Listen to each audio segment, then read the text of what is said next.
meeting at 9:12 p.m. Who have we got online? Have we got councillors? Good morning. Councillor Edwards. Good morning. Edwards, and also And Joe and Councillor Mark. Hancock, are you there? Good morning. Yes, I am. Morning. No, okay, so Is, we've got... excuse me, Chair, is anyone else online, or is that it? Just Councillor No. Hancock, myself? Yeah, no more councillors. I don't know whether other staff Okay. are. Yeah. Just in order when we're voting, can we work something out before we start? Ladies Councillor first. Councillor Hancock, do you want to go first? We've talked about this before because you can't preempt what they're going to vote. Yeah, we can pick your voices No, I though, know that, 'cause but it's when you, yeah, So when they do it exact the same time, it cuts one out. Councillor Hancock, are you happy to go first? Yeah, I'm happy to do that when it works, and when it doesn't, Yeah, I'll yeah. be mindful of It's all when we're depends trying to whether they speak, vote for or because the against. computer lights up. So Righto. thank you. Against, you can still just say against. Don't have to be in order. That's true. Our policy doesn't say anything about him being in order, does it? No. It just Let's confused not me. complicate things. yeah. But Male and female voice, I'm sure we'll work it out. Okay, so we're going to keep going with the agenda. Confirmation of minutes on the 19th of July. Do we have a mover? Councillor Burkett. I'd like to move that the minutes of the ordinary meeting held on the 19th of July 2023 be confirmed. We have a seconder, Councillor McMullen. We'll go to the vote. All those in favour? yes, Yes, 9-0. How smooth was that? That is smooth. Okay, moving on from that, page 33, if there's no other business.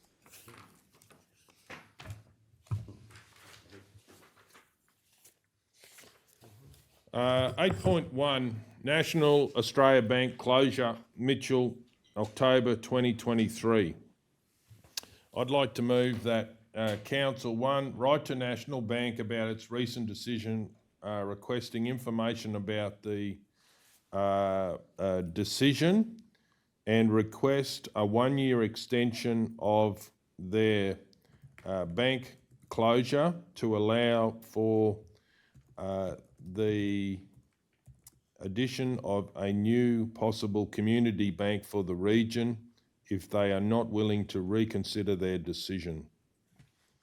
2, invite senior National Australia Bank executives to the region to discuss the recent decision at a community forum as soon as possible.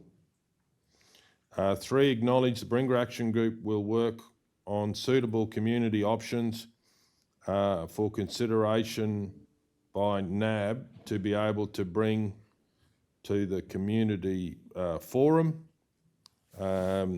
And 4, acknowledge recent communications in relation to local MP Anne Lay in relation to the above. Mr Mayor, I'm happy to second it, but I need Yep. an amendment. I'll propose an amendment though.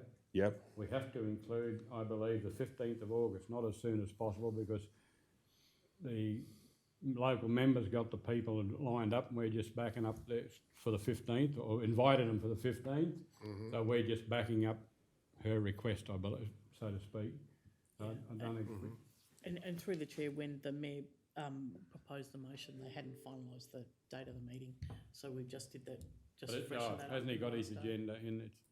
No, I've got the agenda, but when this was made, we wouldn't have had Locked in the date. possibly the details of the public meeting, if we're talking about the public meeting in Mitchell. It's in our agenda.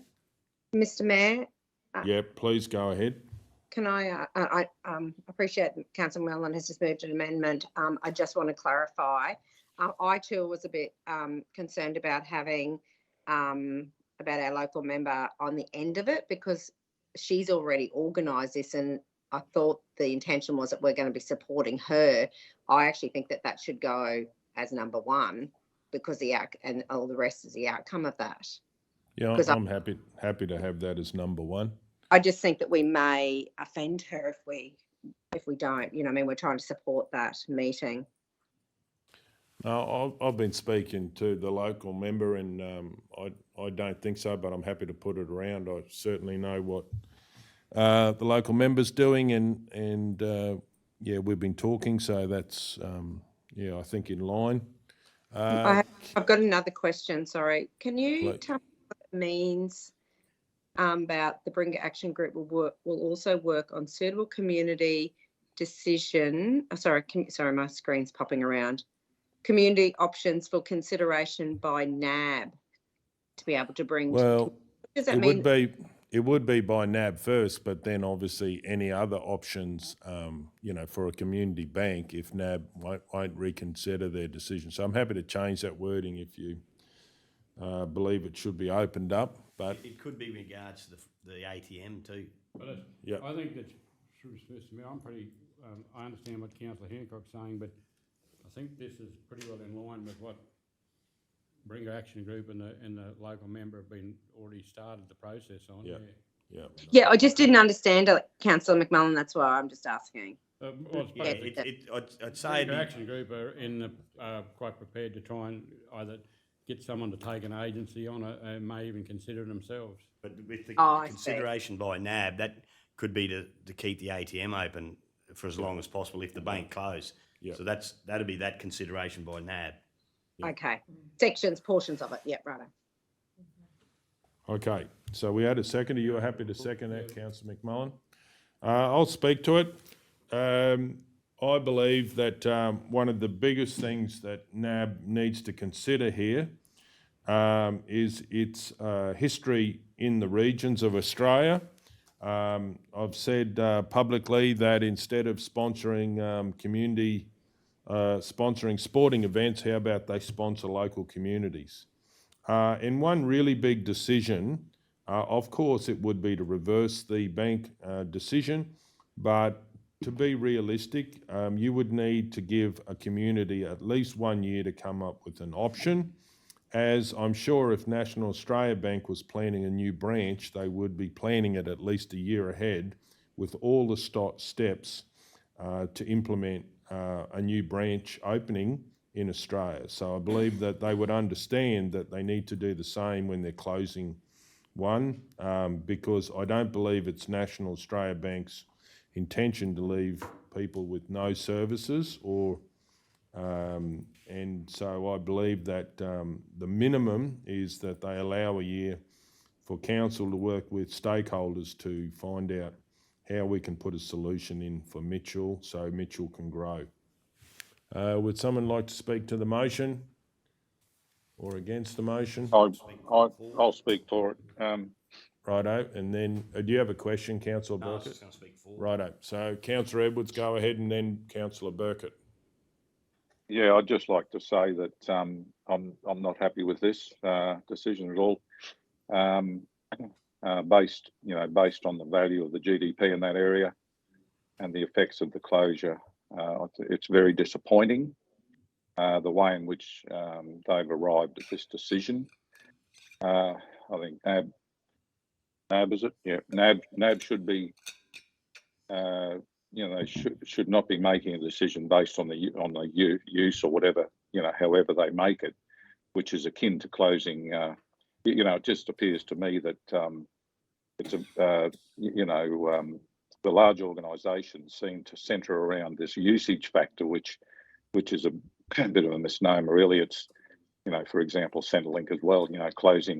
Closing that based on usage, it just doesn't make sense. Anyway, I think this is very flawed reasoning, and I think the NAB should be enhancing their presence in a community, not withdrawing it. So, I certainly look forward to see what happens. Okay, Councillor Burkett. Thanks, Mr. Mayor. Yeah, I think I'm supporting the addition to the year. I don't think even if we did find another bank to come in, we couldn't do it overnight. So I think a year will give us a bit of a lead in time. I am disappointed also, mainly because of the contradiction of how NAB's played it out. Like they're telling people to get onto the internet service and promoting all the online service, but then their reasoning on public radio is there wasn't enough face-to-face contact. So they've really contradicted themselves there. And also it is disappointing that over the last 20, 30 years, we've lost agribusiness, business banking. And at the moment, we've got a 6.5% growth in the town. And a lot of those guys would use that bank the type of people who use it regularly day to day. So I don't think they really care, and I'm hoping this year gives us a time to actually have a better bank or a better community bank in place that'll serve the community better. Okay, Councillor McMullen. Mr Mayor, I'd just like to say, I agree, I'll be supporting at least a 12 months extension to 12 months before they shut. I note they have met their legislative requirement and given the minimum of 12 weeks, but I don't believe that's enough for a small rural town that has no other bank. And I also have grave concerns for other towns not far away with the same bank and similar circumstances. Okay, does anyone else wish to speak? I'll sum up.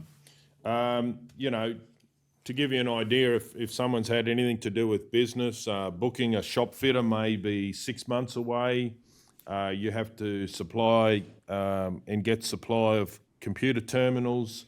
There is generally a wait on everything, as well as negotiating a lease. All of this from beginning of a decision to when you would get implemented up and running.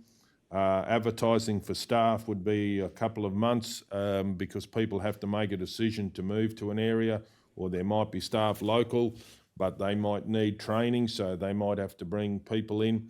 The reality is the decision to open a new business, certainly significant as a local bank, would be a 12-month decision from the beginning to actually opening. So if National Australia Bank, the one decision they can make is to support the community and keep going. That means that the auto teller, that is very, very important to the region, is there. That means also when events are on, there's a large amount of cash. It can be put into a bank and they can hold their hat up on the fact that they listened to the community and kept their bank, which is part of cornerstone of a community in Mitchell. As one of the other councillors has said, 6% growth, there's a growing community. If NAB does not want to be in regional areas of Australia, then that's their decision, but at least they can give that time to allow council and partners to find a solution for a community bank in the region. Okay, on that note, we'll go to the vote. All those in favour? Yes. Yes. 9-0. Item 8.3, housing issue in Surat. 8.2, sorry. 8.2, Maranoa Town Gardens refresh. I'd like to move that a report be prepared for an upcoming council meeting. Do we have a seconder? Councillor Burkett, any opposition? I've got a question. Please go ahead. This isn't a council notice of motion then, if it's just a report. Yeah, it should be further down in the agenda. I think it was going to have different recommendation. Was a notice of motion report and there was a motion put forward. So, Kel, I'm not sure what happened there.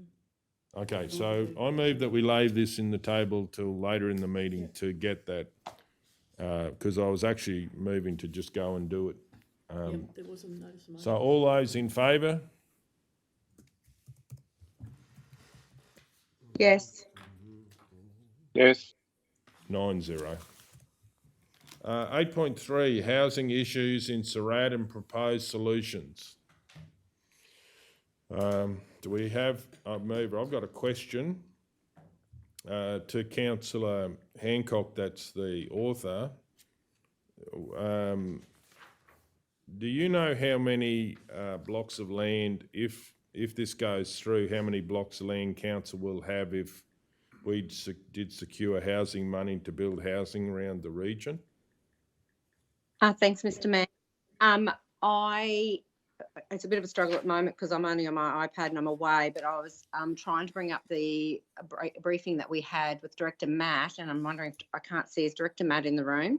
He's not, no. But I was believed that the other day at the briefing, there was about 5 or 6 owned council blocks of land. And the one that we were talking about the other day at the briefing would not be one that I'd put out for expression of interest. It would be the one that I would think that we could look at putting a house on, because it is quite good real estate. And so it wouldn't be that one, but there is about, I believe, 5 or 6 blocks of land owned by council. But I'm happy to lay this on the table to get that information for later in the meeting, so we can actually even suggest a couple of blocks of land to put up. Because what I'm concerned about is if we have, we get enough to do, 4 houses or 6 houses for each of little towns, if we get this no interest money, then we don't have any real estate that's flood free. And that's what I'm concerned, like even the state government stuff's going to come out pretty quick because we got blocks ready to go. So I'm concerned we're going to run out of blocks, and we've sold them for a small amount of money. So to me, I'd be interested in how many we've got left. If we've still got, 6 or 8 left, then that's fine. But if we don't, I'm really concerned that's probably not best use of the land, unless someone Hancock's wants moved to lay it on the table though. Yeah. Yeah, But no, anyway, I was just explaining that. Yeah. Councillor Ladbrook? I took that as she moved it. No, she said she'd be happy to. I Yeah. didn't think she said it. She didn't say a move. I'd just like to know how many vacant blocks that the council don't own that are in Surat that people can build on, because if people aren't building on vacant blocks, they're not worth a lot of money, and it'd be silly for us to get rid of our blocks, and there may be 10 or 12 blocks in Surat empty. Owned privately. Councillor Hancock, do you have any info on that one? Yeah, look, the background, and I will lay this on the table, but just so for a bit of background, the background of this comes out of being at the SDDA meeting, and they've been bringing this up for months and months and months, and actually 2 years, about the housing in Surat. And at the last meeting, it was like, when is council going to do something? And one of those suggestions that have come from the community is to release a couple of blocks of land to actually just see if there is people out there who would buy them and who would build on them.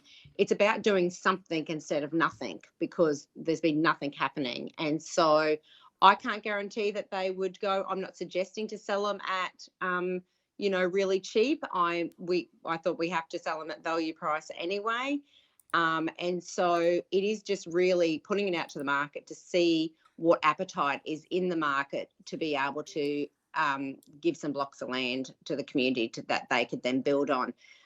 Councillor Ladbrook, I don't know how many are available, but I'm not thinking that there is that many. But I move that we lay this on the table to so that Director Matt could maybe, through the CEO, if we could grab that report to see what those blocks of land are. So just through the chair, given that it's probably a little bit more complex, we do have information that we can share with you in relation to the available blocks of land that are relevant to the previous report, and we can circulate that pretty quickly. Just noting that you've said put out for expression of interest, remembering that we have to conform with the Local Government Act, so we will need to be able to have a valuation, etc. In relation to that, you might want to capture that in any future motion. We can have a look at that. But what we have is we'll have a image of information with the blocks and the images of where they are, and I think there's some also flood modelling, because there is affectation in relation to that modelling. Is that will you be happy with that, Councillor Hancock? Is that Yeah. the council blocks or the privately owned blocks? Council blocks. Council blocks. All right. Okay. Yeah, that would be great. Can we try and grab that today, and then we can see if that's got the information that we need to be able to make a decision. If not, we can make a decision to hold over. It's just about trying to do something. But even, Councillor Hancock, if we found out the addresses of people who got vacant blocks in Surat, and see if they want to sell them or put them on the market, because probably, they've just sat there for years, and if you give them a bit of a jolt, they might think, oh, well, I'll try and sell it. Because there's none currently listed. Oh, that's my question. Correct. You could find that out if there was. because. Like, You know what I I'm mean, only going though, on Kev? realestate.com, but there's none currently. Yes, but you know what I mean? Like some of them, Yeah. if they get a bit of a jolt, think, oh, well, I'll see what I can do. Righto, so we'll lay it on till later Yeah. in the meeting is what I think you're proposing, councillor Hancock. Thank you. Okay, have, all those in Yeah, sorry, I favour? do have vacant land listings, so I Yes. can circulate those too. And then councillor Yes. Hancock 9. and 9-0. Okay, righto, we're moving on to 8.4. Request to purchase council-owned land part of lot 11 on RP 87084. Councillor O'Neill. I'll move that council amend resolution number OM/04202320 to read as follows. The council, one, delegate authority to the chief executive officer or delegate to negotiate an agreement with the Department of Energy and Public Works in relation to the subdivision of lot 11 on RP 87084 to create allotments for future state government employee housing. Two, accept the purchase price of $20,000 for 50% of lot 11 on RP 87084 with the balance of the land to be retained by council. Three, consider the plan proposed by the state to subdivide the part of lot 11 on RP 87084 being retained by council into 4 lots to facilitate future housing development in Mitchell, and acknowledge the council has a condition on the subdivision being finalised will be required to provide services to the land. 4, consider at a future council meeting a report outlining costs to provide services to the land and construct Newcastle and Avizia Streets, Mitchell. 5, authorise the Chief Executive Officer or delegate to sign the sale contract with the Department of Energy and Public Works and any other documentation relating to this transfer. Burkett, is that a street there now or is that a new one because of the subdivision? It probably would have been gazetted there years ago, but it's never been formed up. Yeah, right, okay. $20,000 for 4 blocks, like 4 house blocks. Yes, through you, Mr Mayor, we did question the amount that was being offered and how that amount was calculated. It's being calculated because the value at this time of the whole lot is $40,000. So, and half of that is 20. So just a question to Manager Tenure, do they have to form up the street and do all of that, or what's happening with that one that? Well, they're not using that Avizia Street. So, Mr Mayor, where the state's looking to do the development is on the sides of the block that's already got the street formed and. Yeah, right. And the ones in yellow on the map, I take it? Yeah. The only one is Newcastle Street, which could be because it services the existing one flat that opens out on that one, so that down the track could get formed up. Through you, that's Mr a Mayor, duplex, isn't as well, in the recommendation, in regard to council potentially looking at developing up a Visa and Newcastle Street, it would also free up a number of blocks of land that are either owned by council or owned by private people that at the moment are sitting vacant because there's no road access to them. Where's a Visa Street compared to the yellow and the blue? On the blue side. Blue side, yeah. To the left-hand side. Yes. So, Mr Mayor, that Avisa Street will run through from Winchester. It'll then run through to Rugby, which will provide access to a lot of those other lots there. Yeah, right. They're owned by council and by private people. Righto. Okay, so I we just had have yeah, please go have a- ahead.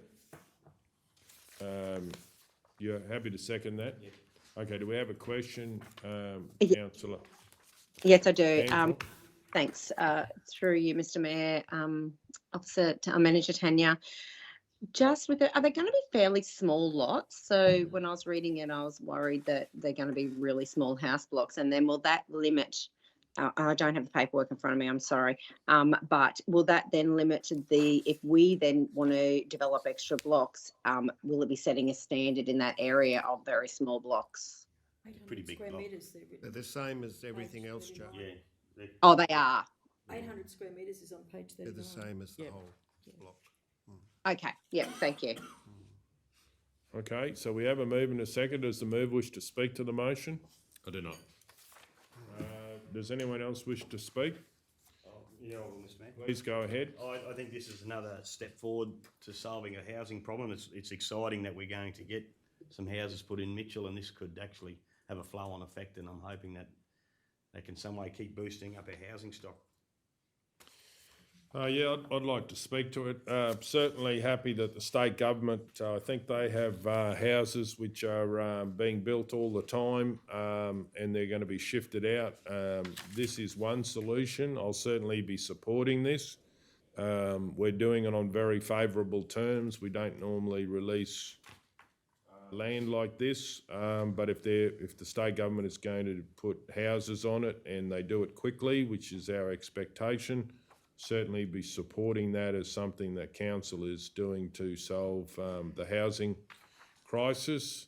And in the past, as we've seen, you know, the state government has sold off housing, done some very strange things in housing, so I'm glad they're coming back and putting new stock in the market, which, you know, getting people to move out here and they move into a new house will be a great experience for people sent out to work in the state government organisations. I just have a question. Please go ahead. I just wonder, have we got, with the government housing, you know, with these towns, have we got anything in writing, or is it just word say? No, through the chair, what the department have assured us is that once we've agreed to all their terms, is that they'll have housing here within 3 months. Yeah, Right across the region. because it's transportable. Yeah. Yep, okay, thank you. Okay, does anyone else Can I wish to say speak? something? Please go ahead. Yeah, I just find it interesting that you know this is occurring in Mitchell, and yet we've got other situations where services are being withdrawn. So I'll be certainly supporting this. Okay, does anyone else wish to speak? Does the move wish to sum up? No, thank you. We'll go to the vote. All those in favour? Yes. Yes. Okay, 9-0. 8.5, termination of Injune Caravan Park Management Agreement. Councillor Taylor, Have a conflict. please go ahead. Item 8.5, termination of Injune Caravan Park Management Agreement. The declaring councillor is myself, Wendy Taylor. Person of interest is myself. I'm the treasurer of the Roma Clay Target Club, and the club operates a caravan park. It's a prescribed conflict of interest, and I'll leave the room while the matter is discussed and voted on. Okay. Any other conflicts? Okay, Councillor Taylor's left the room. Do we have a mover? Councillor McMullen? Mayor, I'll move that council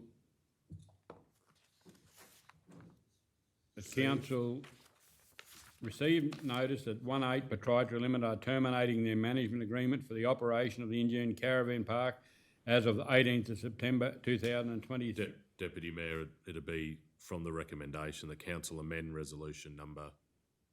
That's what you're looking at doing, isn't it? Yes. Oh, sorry, the council amend resolution OM 052023-43 to read as follows. That council 1 received notice that 1/8 Proprietary Limited are terminating their management agreement for the operation of the Injune Caravan Park as of the 18th of September 2023 to invite expressions of interest to operate the Injune Caravan Park under a management agreement and include plans to grow the business. I'll second that. Okay, we have a seconder, Councillor Ladbrook. Do we have anyone, does the move wish to speak to the motion? No, thanks, Mr Mayor. Does anyone else wish to speak? We're going to go to the vote. All those in favour? Yes. Yes. 8-0. Thank you, Mr Jackson.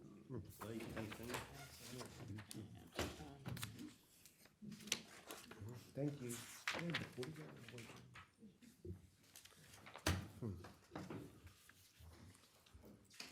Okay, page 48, 10.1, LGAQ Conference Motions 2023. Councillor O'Neill. I'm going to move with a slight amendment, which I'll share first on page 52, which is the motion. Then I'll go to LGAQ. That it reads, The Local Government Association of Queensland, LGAQ, calls on the federal government to address the closures of banks in Queensland. Yep. So I'm just removing calls on the state government to advocate too. Can we both have both state and federal? Is that what you're putting up? No, or- I'm just tightening the resolution. I spoke to the association on what's the best way for the advocacy to go, and the view was from Nathan that they work directly in their advocacy to the federal government, so far better, because it's a federal government issue. Yeah. And so just removing calls on the state government to advocate too. It'll just read, the Local Government Association of Queensland calls on the federal government to address the closures of banks in Queensland.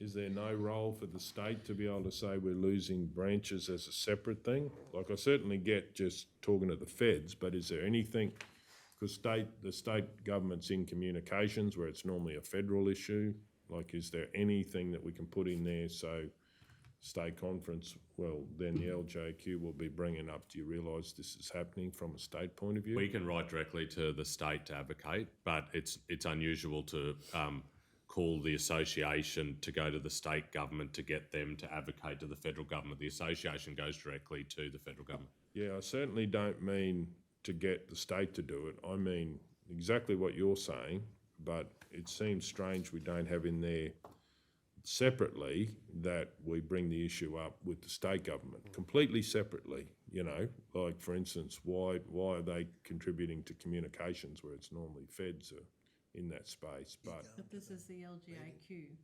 yeah, this is the LGAQ because they've got a fair bit of influence to be able to speak to state government, but I don't mean through them. I totally get Councillor O'Neill's point that you have to deal directly with the feds, but it's almost like we're not even bringing it up with the state that it's an issue.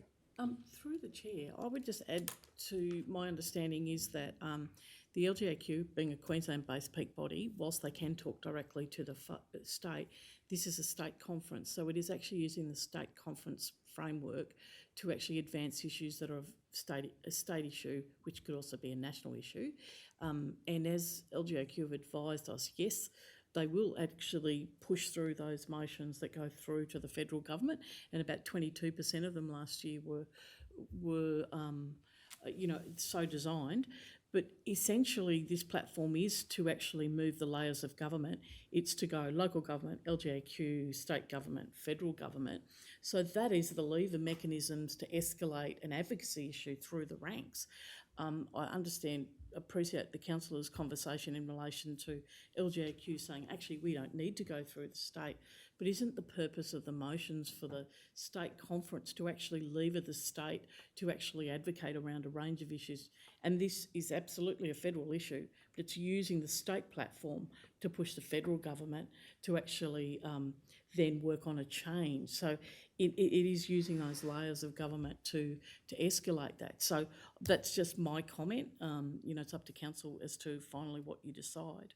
So in my experience, it doesn't quite work like that. Whilst it's a state conference, we can raise state issues and we can raise federal issues.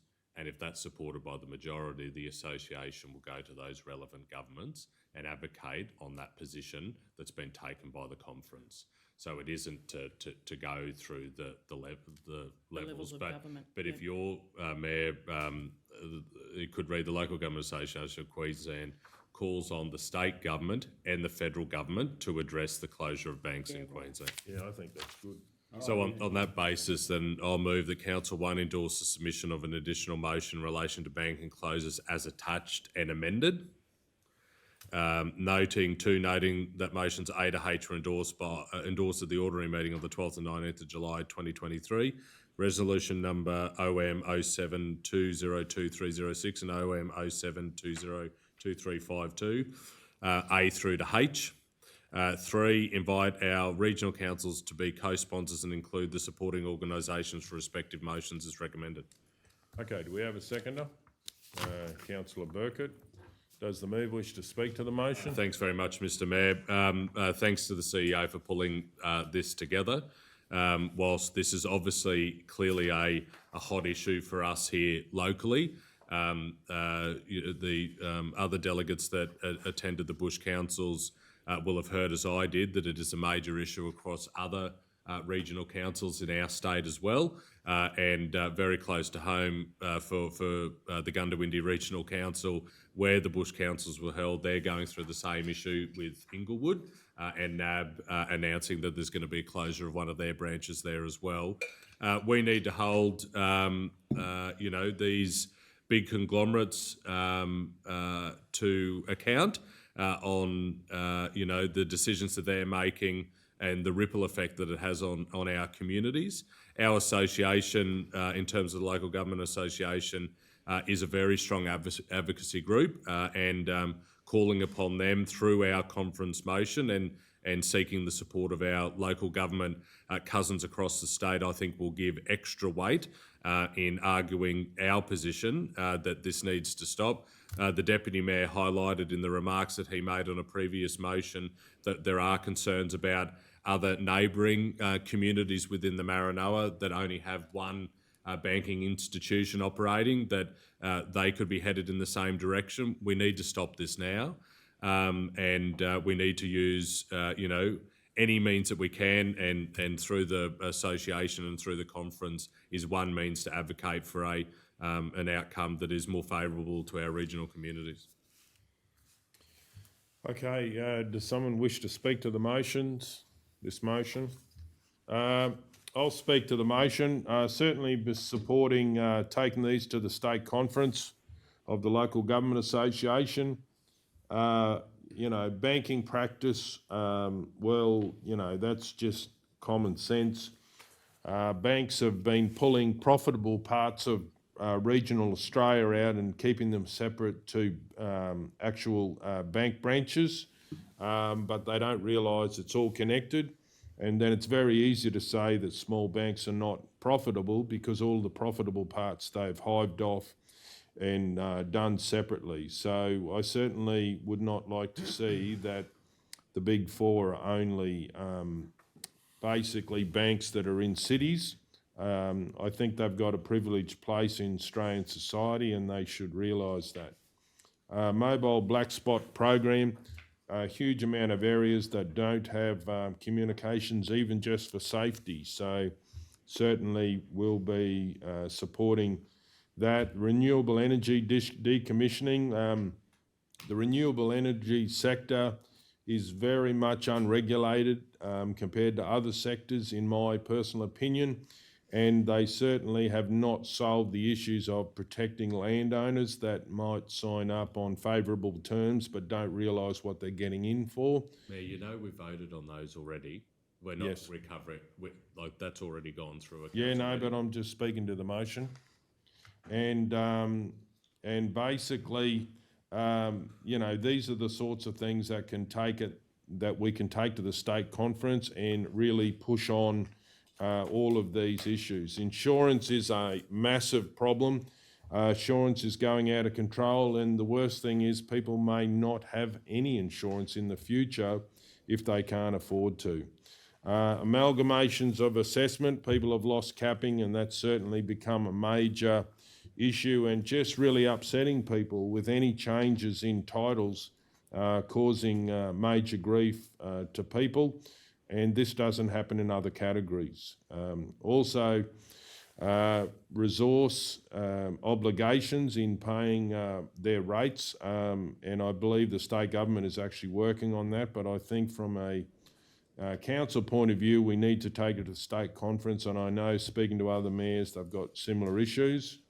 And youth crime, funding for youth crime, local solutions always work better.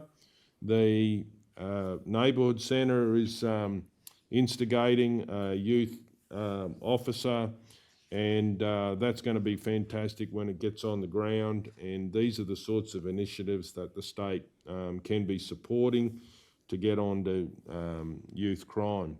And lastly, one of the big things that we've really been wanting to access is no interest housing money, so we can invest in houses for the Maranoa region. So I'll certainly be supporting all of these motions and look forward to them going to the state conference and would expect that they get supported. Okay, does anyone else wish to speak? Does the move wish to sum up? I'll just say something. Oh, well, Yeah, I'll just say Councillor something, if you don't mind. Edwards. Yeah, I'd certainly endorse all the comments on this. All the ones listed there are but a few that probably make our towns, and there'd be an overarching sort of a heading on this whole thing, making our towns livable. And yeah, so I'll certainly be supporting it. Okay, does the move wish to sum up? I do not. We'll go to the vote. All those in favour? Yes. Yes. Okay, 9-0. Okay, moving on. 11.1, Selective Inspection Program 2023. Councillor McMullen. Mr Mayor, I'll move that council resolve that under section 113(1) of the Animal Management Cats and Dogs Act 2008, council approves a selective inspection program to allow authorised persons to enter and inspect selected properties in part of its local government area. 2, in accordance with section 113(5)(a) of the Animal Management Cats and Dogs Act 2008, the purpose of the program is to monitor compliance with the Chapter 3 registration and Chapter 4 regulated dog provisions of the Animal Management Act. In accordance with the section 113(5)(b) and E of the Animal Cats and Dogs Act, Animal Management Cats and Dogs Act 2008, the program will commence on Monday the 25th of September and conclude on Friday the 1st of December 2023. 4, in accordance with the section of 113(5)(c) of the Animal Management Cats and Dogs Act 2008, inspections may occur in premises situated within the townships of Amby, Injune, Jackson, Mitchell, Muckadilla, Bungeworgorai, Roma, Surat, Wallumbilla and Lloyd, being the areas defined as designated town areas in Schedule 13 of Subordinate Local Law Number 2, Animal Management 2011, where an authorised person has a reasonable belief that an unregistered and or regulated dog may be present. 5, in accordance with the section 114 of the Animal Management Cat and Dog Act 2008, a public notice will be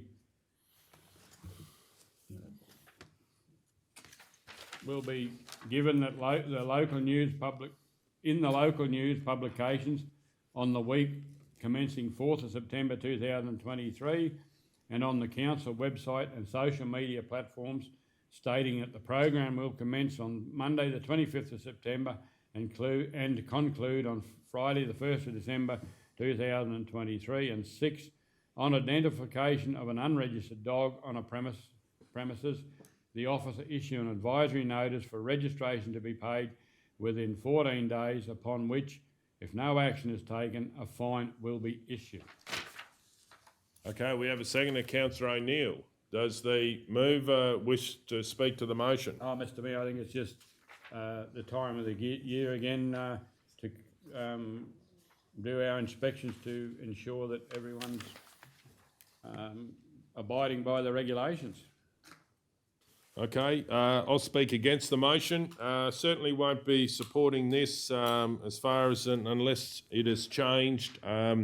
It allows council staff to go in without notice to, without people home, to people's yards. And I do believe in privacy of the individual. So I believe there should be a time made to do that. Certainly realise that there is some issues that we do need to check on. I do believe that there would be a more friendly way of doing it, which is making sure people are home, and then they could check that. So I certainly will not be supporting the selective inspection program because it enters people's property, yards, without the people being home. Okay, does someone wish to speak for the motion? Councillor Taylor. I'd just like to say that I, like Councillor McMullen, believe this is a great program. I don't think we've ever had any complaints. This is the third or the fourth time it's come every year. Only 4 for me. 4 for you. And Manager Sam comes back and gives us an update on it after it's happened, which she's never ever said they've had any problems.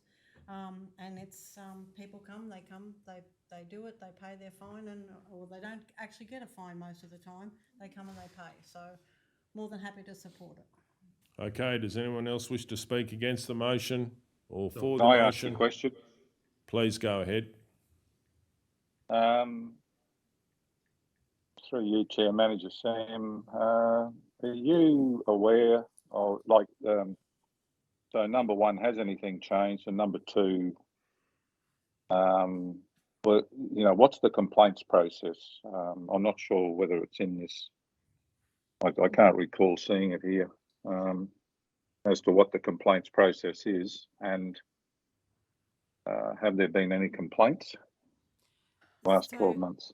Through you, Mr Mayor, Councillor Edwards, can I just clarify, do you mean the complaints process if someone is unhappy with the actions we've taken on this particular program, or the complaints process in general? Both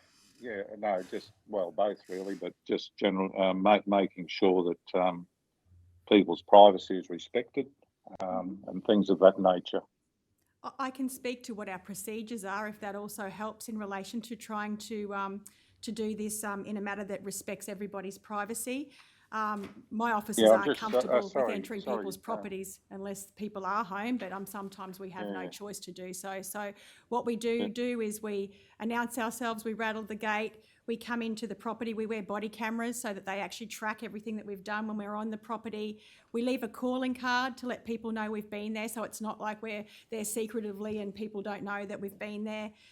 We encourage people to call us, and we don't take action until we've spoken to the person on the property. So we can't issue a fine unless we can prove that that person still is living on the property, that those dogs are still there and that they still are responsible for those dogs. So, we're encouraging people to touch base with us before we take any sort of enforcement action, and giving them ample time to take action to do the right thing.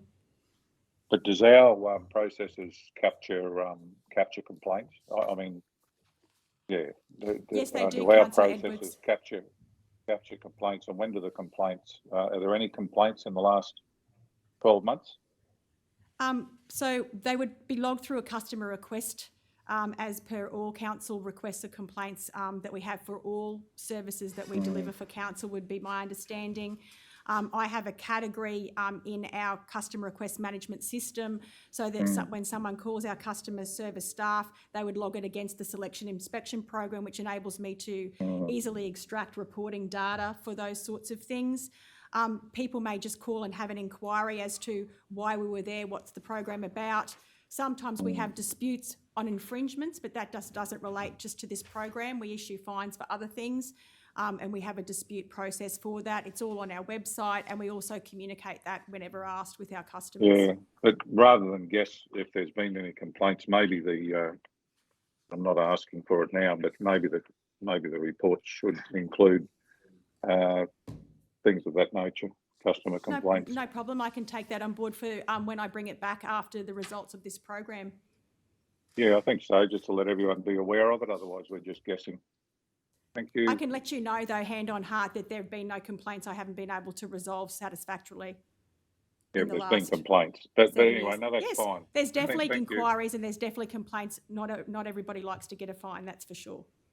Thank you. Okay, now who wished to speak? Councillor O'Neill. I've got a question first. Manager Sam, just so I'm clear, have there been any complaints lodged about the inspection process? Yes, there has, but not in the last 12 months. Okay. In previous terms, there have been. So I'll speak in favour of this. I'm pleased the Deputy Mayor jumped in, because it would have been the fourth time that I had moved this particular resolution in this term of council. As the manager said, it's been going for 7 years. I think this has been an important step in the right direction for us to hear the issues raised by our community around particularly dog management, dog ownership in in our regional towns, and it's working. We see the results come back in after the inspection process has been undertaken. I have great comfort in the professionalism of Sam and her team that they manage this process accordingly with the residents of our community. Point 4 clearly states where an authorised person has reasonable belief that an unregistered and or regulated dog may be present. With a regulated dog, I had one once upon a time, he sadly passed. There were things that needed to be addressed. You know, you had to make sure that you were adhering to the local laws. Otherwise, you couldn't continue having a regulated dog. And so it is upon us to make sure that if owners have regulated animals, that they are adhering to those things, because that protects the community. In terms of unregistered animals, our local law states that if you live in the towns, you've got to have a registered animal, or your animal that you've got has to be registered. There's no other way of ensuring that, and we've seen the uptick in registrations after every time we've done this. So I have no problem, because of the professionalism of our staff that work with our community on a daily basis, making sure that people that do own animals are doing the right thing. And I wholeheartedly support this and look forward to the results after the process in December. Okay, does anyone else wish to speak against or for the motion? Okay, does the move wish to sum up? No, thanks, Mr Mayor. We'll go to the vote. All those in favour? Yes. All those against? Against? 7-2, if I can call for a division. Thanks, Sam. Thank you. Sam? See you guys.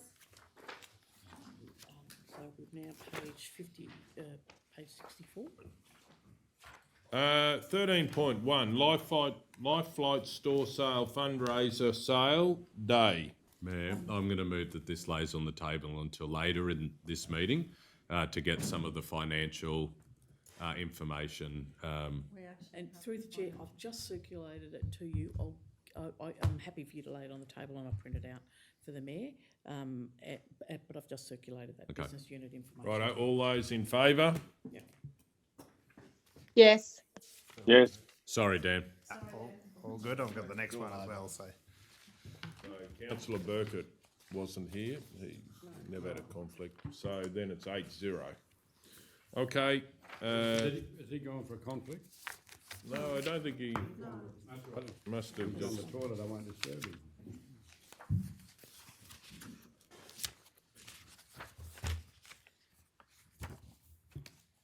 Oh, you've got another one anyway, haven't you?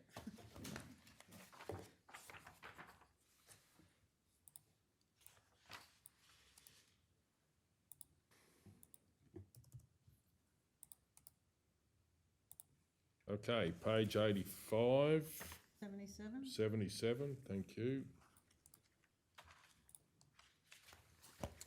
13.2, commercial use of local government controlled area, request to use Roma Saleyards stud stock selling area for Boer goat sale.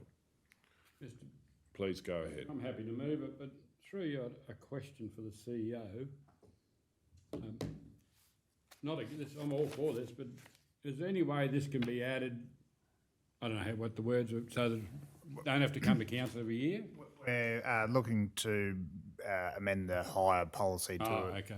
We were just a little bit behind this time, so this should be the last time it comes before council. I'm happy to move, Mr Mayor, that Council 1 approve the request to use the Roma Saleyards stud stock selling arena for the third Boer goat sale on Friday, 10th of November 2023, in accordance with the hire of Roma Saleyards policy.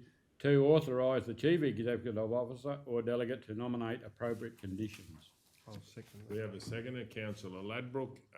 Does the move wish to speak to the motion? No, Mr Mayor, I just think it's, as it says, this will be the third one, and I do believe, whilst I haven't actually witnessed it, there's been a very successful sales each year, so more than happy for it to go ahead again. Yeah.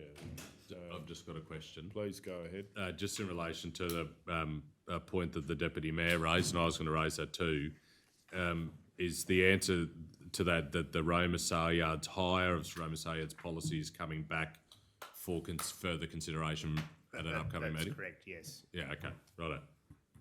Okay, righto. And where we had, to the manager, there's been no issues with having goats out there? Not to my understanding. They come in and set up their own panels, ramps and everything, so they've... Oh, right, okay. As far as the Saleyards are concerned, we're happy to accommodate them again. Good. Happy Okay, to speak. please go ahead. I'll support this. I don't think anyone envisaged when we set off on the investment and the project that we undertook out there at the Saleyards that these bull selling ring would lend itself to these types of sales, but it works. This is the third year, as the Deputy Mayor said, that Hendon Park have run their sale, and whilst I haven't seen it either, you hear good reports. And if there were any issues, I'm sure we would know about it by now. And all credit to Movi and Janelle for branching out and looking at different ways to value add to their own agricultural business, and it adds to what we can do at the Saleyards, and I think that's a good outcome. If we can encourage more and can accommodate it, amongst the other sales that happen out there, then I think that's a good thing. Does anyone else wish to speak? I'll support this. Certainly great to see small stock growing in the region, and to have a successful sale. Obviously they've come back for another year. It might be a tougher year this year because of what's happening with goat prices and so forth, but if this gives an outlet, it's certainly something that can provide profile for our local residents, getting into goats. Okay, does anyone else wish to speak? Does the move wish to sum up? No, thanks, Mr. Mayor. We'll go to the vote. All those in favour? Yes. Yes. 9-0. Yeah. Oh, no, I laid it on the table. I thought it was a bit quick. There is an email there on the, Oh, yeah, I've got the one here. Page 85.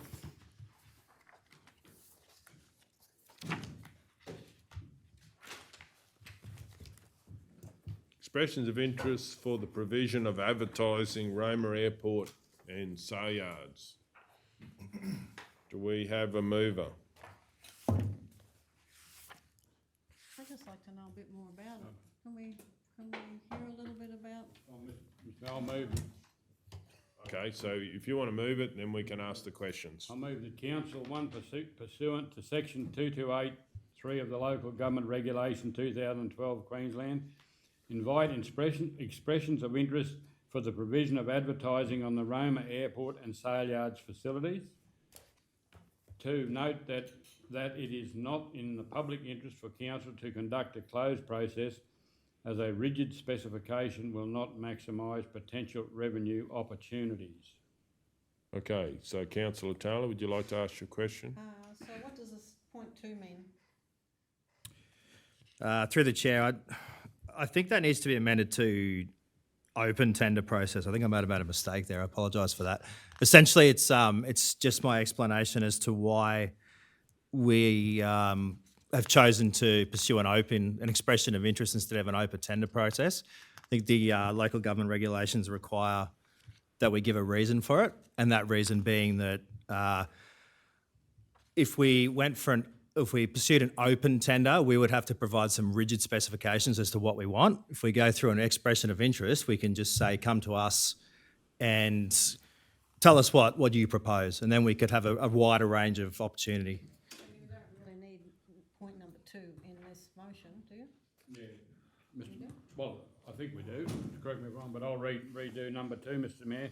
Note that it is not in the public interest for council to conduct an open process, as a rigid specification will not maximise potential revenue opportunities. Does that sound correct, Manager? I think that sounds more appropriate, yes.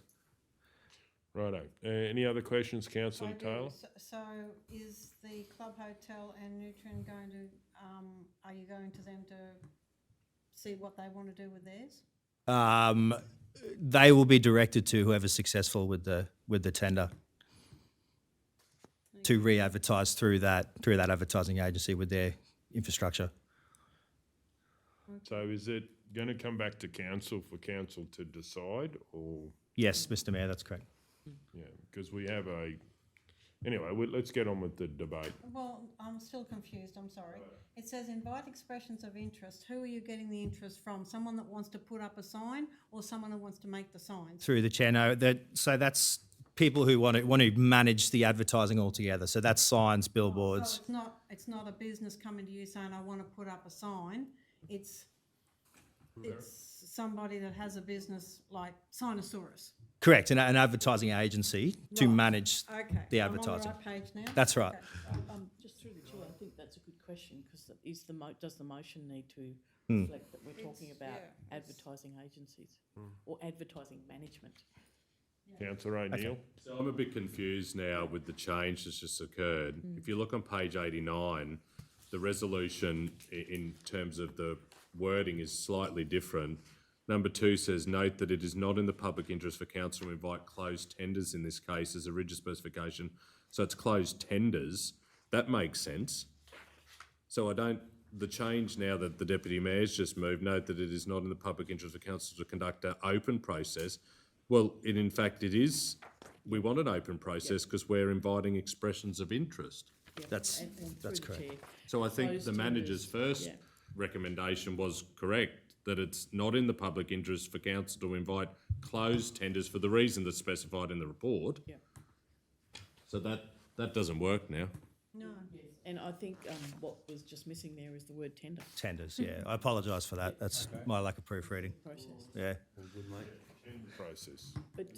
But through the chair, for the chamber's benefit, we're capturing that what we're actually asking for is an expression of interest for the provision of management of all advertising in those facilities, not actually advertising per se.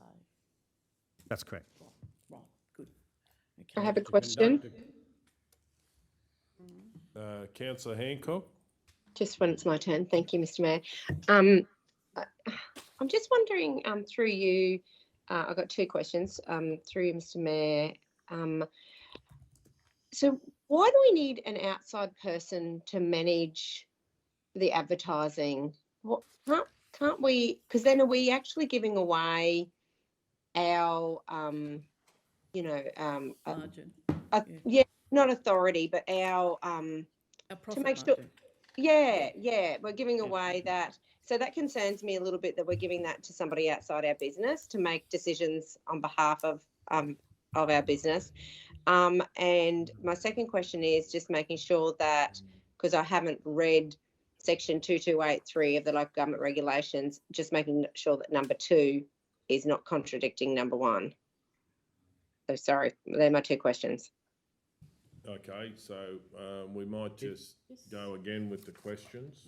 If we could, Mr. Mayor, do you want to just backtrack? We did do a briefing about it, but some councillors may not have been available. So the benefits to outsourcing it are, one, we won't be responsible for any of the capital costs, any of the maintenance costs. That's all up to the advertising agency. So our initial outlay will be 0.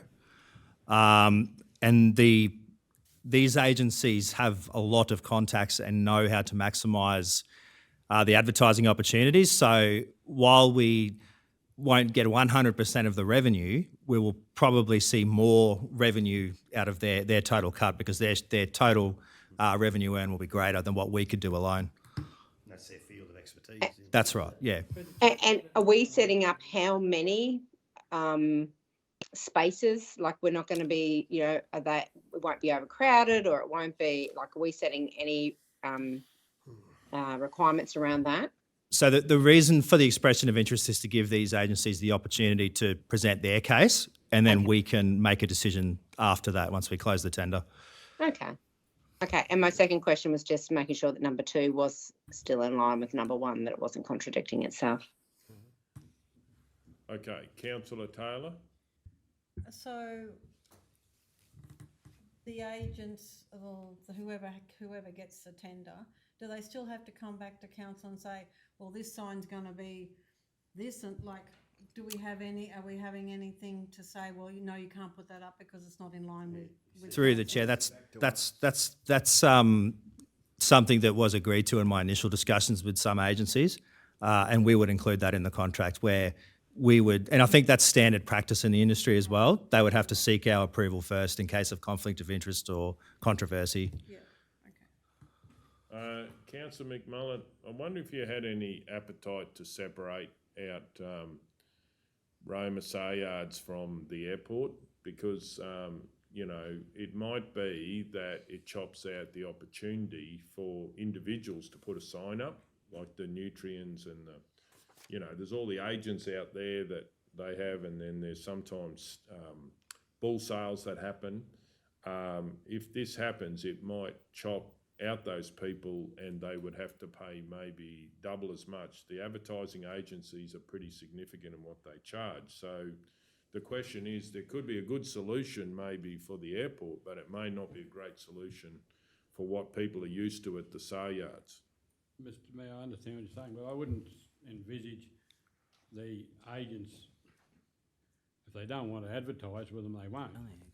No, but what I mean is the traditional advertising that you see out at the Saleyards outside may be affected by this, because you get a large advertising agency, lock the space up, charge twice as much. Yes, it's revenue from council, but it's really changing the dynamic of what, and where is the local buy out of that? Where's the local support? Mr Mayor, I don't see anything in this resolution that gives whoever the prospective tenderers are the exclusive rights.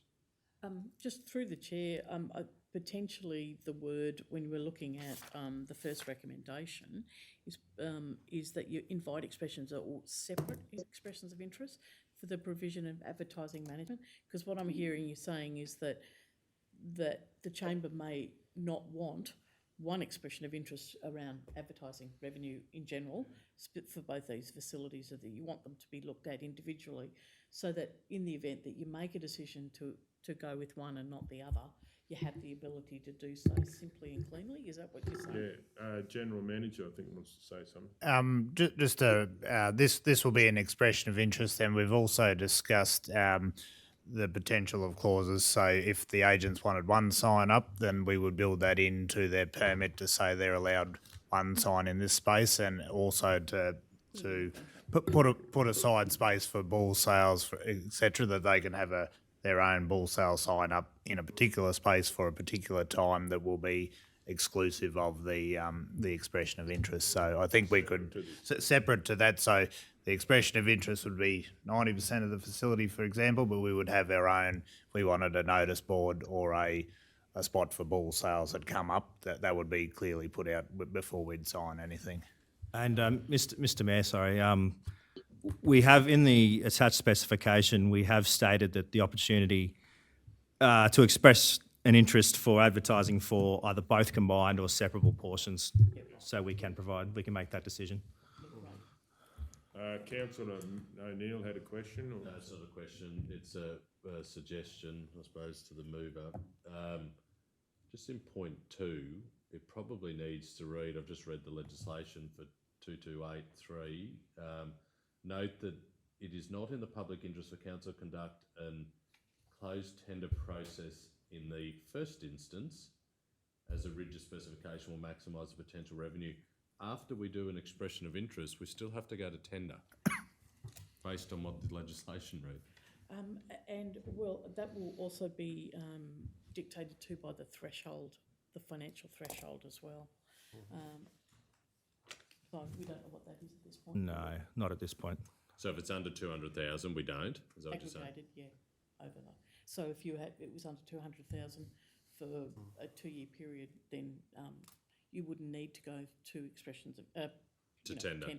Through the chair, my reading of the legislation is we don't. So we not regularly have to go to an open tender process, but if we go to an expression of interest, they can then go to a closed tender process following that. Sure. So select our bidders first. Yeah, yep. a short list. Yeah. Yes, shortlisting, yes. The closed tender process. That's right. I just think by having in the first instance complies with the fact that we are going to an expression of interest first and then to a tender process. obviously subject to what you say, Yeah, CEO, and the subject to the financial. threshold. Yeah. Yeah. Councillor McMillan, do you have any appetite to put in to any part of the motion that we're looking at extracting local support for local buy or anything to do with supporting local businesses with the outcomes with this as far as using local people? Because it may be a situation that this may end up just being, you know, advertising agencies from away. Mr Mayor, wouldn't we be going through the normal process of procurement? Well, I'm not sure about signs. How does it work there, CEO? Yeah, look, yes, you're going through the procurement process because you're still subject to the Act. What you could look at is just, given the fact that it'll be a public resolution, and if you were trying to allay fears that we would have a Big Brother approach to advertising, you might just go through, acknowledge that considerations will be taken into account for local advertising, so that you're going, look, we'll sort it out in the contract specifications, what we put out to tender, but you may wish to make a statement so that people go, oh, look, yeah, they're thinking about us. But in terms of the Saleyards, and I get why you're wanting to separate out, that makes sense to me. We've got more chance of the local business having a crack, because that's what they've historically done. Well, the former operator and current operator of the business we're all thinking of have put up those signs where if you bundle it with the airport, because there's some electronic elements to that, they may not put in. Yeah. So I think there is a benefit to split it. But I thought we just heard that it can be, and already can be, they'll be looking at The it design will and be two different. both or Yeah. separable. I think that says it now if you put separate in there, doesn't it? So through the chair, the manager did advise us that the tender specs would have both, or the expression of interest specs would have both combined and separable portions. Why? Because you may indeed get economy of No one scale across separate both. expressions. And they will I come don't to a believe- meeting anyway, so we'll make a decision then. Why wouldn't you though? Because that's telling them they can only put in for one. No, I've got to put in 2 lots of paperwork, that's what I should Separate say. and combined. Queensland, unearthing hidden talents from surprising sources. The outdoor walk of art is attracting. Someone is got a Listening. background voice, TV while you... background speaker going. Like it was a Okay. Invite separate and or combined expressions of interest. Yeah, that's right. Yeah, yeah, that's that.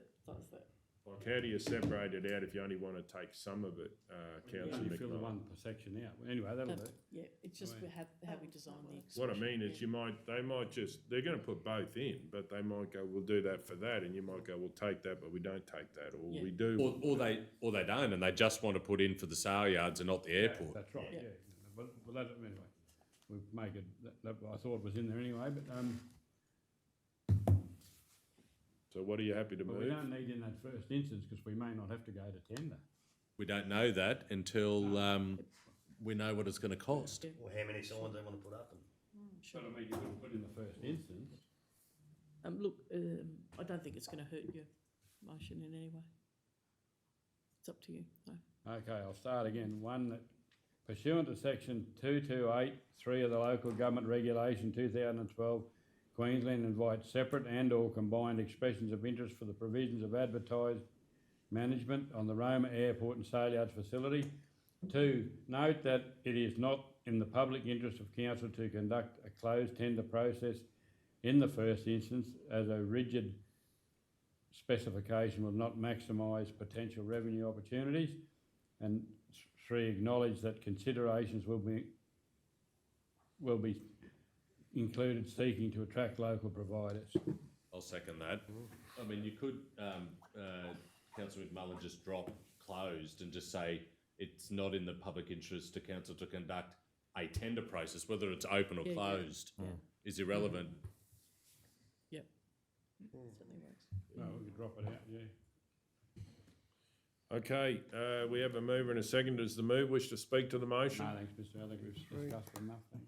Okay, I'll speak to the motion. I'll support this. I am a little bit concerned it could go pear-shaped and it could cut out local people that want to put signs up where it makes sense, local business, local operators, but, you know, I think at least it's coming back to council for a decision. But hopefully this motion gives some direction that which way to head as far as officers and what's important. Because as we've seen here, we had people that are interested in putting a sign up and it took so long and it got so difficult that they went somewhere else. So I think if we can get some structure around it, but we don't chop out the person that just wants to put a sign up and it'll sit there for 5 years, as opposed to people that sell 3 months or 6 months with the sign at twice or 3 times the price. I think we need to accommodate all, and it's just terrible if we just really sign up for the out-of-towners to come in, and then it is unaffordable for people to put a sign up in that area. But I think we can do both, and I'll look forward to getting the report back with the options and what they do as far as the next officers' report that comes. So does anyone else wish to speak? Councillor O'Neill? I second this because I'm obviously going to support it. I think it does strengthen it now to have the words separate and or combined expressions of interest there. The Mayor's right, there are local businesses that may wish to put an EOI in or a tender if it gets to that on one or other of these council assets. So I think by including that in the resolution, we do give not only direction to staff, but we give direction to the businesses that may wish to lodge an expression of interest, that we are open for them just doing that at one facility over another or both. And I look forward to seeing the results of the EOI process. Okay, does anyone else wish to speak? Does the Mayor wish to sum up? No, Mr Mayor, I'd just like to point out in the report, it refers to 2 businesses that currently have billboards on the airport land and no commercial agreements. We'll take it you would talk with them and get some agreements, because they don't come under this resolution. This is only for council, airport and Saleyards facilities, not on the Roma airport and Saleyards facilities. Facilities means the buildings or infrastructure. Through the chair, I would take that as any land, not just the buildings itself. I took it too, Councillor McMullen. So that's highway frontage as well. Yeah. We don't have a facility on the front. It's still the facility's the whole area. It's still airport. Airport facility. Okay, all good. But we've strengthened it, so No, they have to look at that. But we've got existing signs already on the different facilities. So I think originally what the officer said, they were going to direct them to the new advertising people. But if we've strengthened it, we'll get it back. You can't direct someone that owns a sign to the new people. No, but this is what I'm saying. That's why we've made some changes in here to have that local content, and hopefully we get it back and then council will decide what to do. Can I just, I know the Deputy Mayor was summing up, one solution would be to have point 4, which is council negotiate with current signage holders. Through the chair, can I just point out that there is no current commercial agreement in place with those sign holders? But they own them, some of them own them. They own the signs, yes, but there is no, they've just been putting them on there without permission, essentially. I realise Yeah. that, But then by having point 4, that doesn't, we shouldn't be giving someone else the permission to use those. We can't give, Joe Bloggs gets this contract, we're not giving them permission to use those signs, because Oh, I see, I understand, yeah. Joe, Joe Bloggs already owns those signs, a different Joe. Yeah, but Joe Blogg that has the signs there now currently pays nothing for No, them that's to be right, there. but, Can I And just we're saying that they will have to. yes. can I ask a question? If there's no agreement and they put that on our land, doesn't that become ours? Well, That infrastructure? Well, yeah, but the real thing is, of course, they could remove the signs, but that affects everything. Councillor McMullen, would you be happy with the suggestion just to put point 4 in there? That's why I'm happy to put point 4 in. Yeah. Righto, and the second is happy with that? Current signage owners, not holders, owners. owners. Yeah, because. Yep. Okay. Righto, we're going to go to the vote on that. All those in favour? Motion as it's been spoken. Okay. Yes. Yes. Okay, 9-0, we'll break for morning I tea. just wonder, given that the next one you have a conflict on. Yes. Can we do that now? Because you're going to come back, declare it and go again straight after morning tea. Can we do that now? You mean the conflicts? Yeah. Well, I think we could probably get through it pretty quickly. We had a briefing on it yesterday anyway.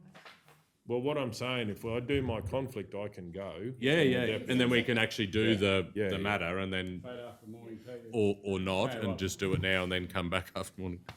Whatever. Yeah. Righto. So it looks like 13.4. 13.4 Maranoa Christmas Party 2023. Councillor Christmas Party. Maranoa Street Christmas Party 2023. Well, in here it's Maranoa Christmas Street Party. I don't know if that makes a difference. It's just around the other way, but. Okay. Declaring councillors, myself, Councillor Golder.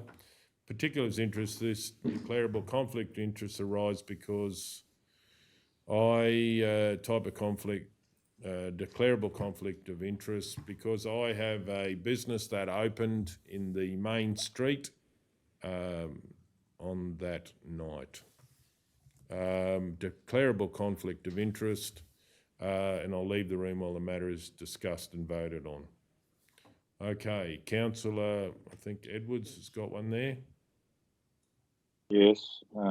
Declaration of interest. Item 13.4, description.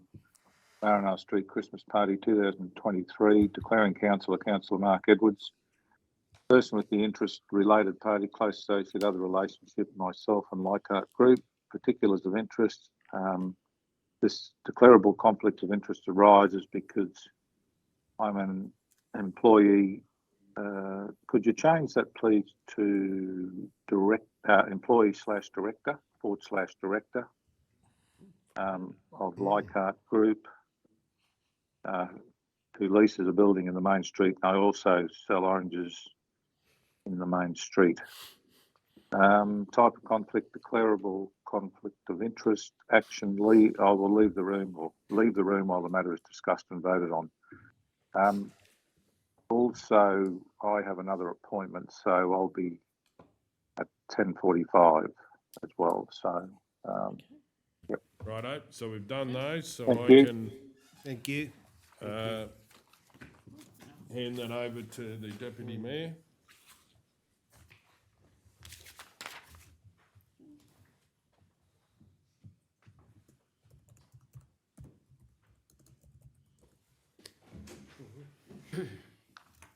Okay, both the Mayor and Councillor Edwards have left the room, so item number 13.4, Maranoa Christmas Street Party 2023. Could I have a mover, please? Councillor O'Neill. I'll move that Council 1 host the 2023 Maranoa Christmas Street Party on Thursday, the 7th of December 2023. 2, approve McDowell Street to be closed from Hawthorn Street to Charles Street from 2:30pm to 10pm on Thursday, the 7th of December 2023. 3, seek additional sponsorship opportunities for the 2023 Maranoa Christmas Street Party. 4, authorise the CEO or delegate to sign funding applications and or funding agreements relative to the 2023 My Maranoa Christmas Street Party as applicable. Form an organising committee comprising of council representatives. Who wants to? You have to name them now. Yeah, I'm keen to be involved. I'm happy to be. Councillor Taylor. I'm happy to be involved again. Councillor Hancock. Anyone else? I will be. Councillor Ladbrook. How many do you need? It doesn't matter. Oh, okay. Taylor, Ladbroke. Come down, I guess, save me. So I'll move Councillor Taylor, O'Neill, Ladbrook and Hancock. That's it. Council staff, community and business representatives, and 6, coordinate a Christmas shop local campaign. Have a seconder, Councillor Taylor. Is there any opposition to them? Anyone want to speak for or against? I'll speak. Councillor I O'Neill. think I'll do it very quickly because I know we're headed towards a break. I think this is a wonderful event on our annual calendar. It is clear from the foot traffic that our community in this regard in Roma supported as well. I think last year was the biggest one we've had. It was year 3 of us doing it. I said when we took this on a number of years ago, it's probably longer than that, 4 years ago, that with council taking it on, it would end up being a council driven event with clearly strong local support in terms of sponsorship and the business community behind it, and that's what's happened.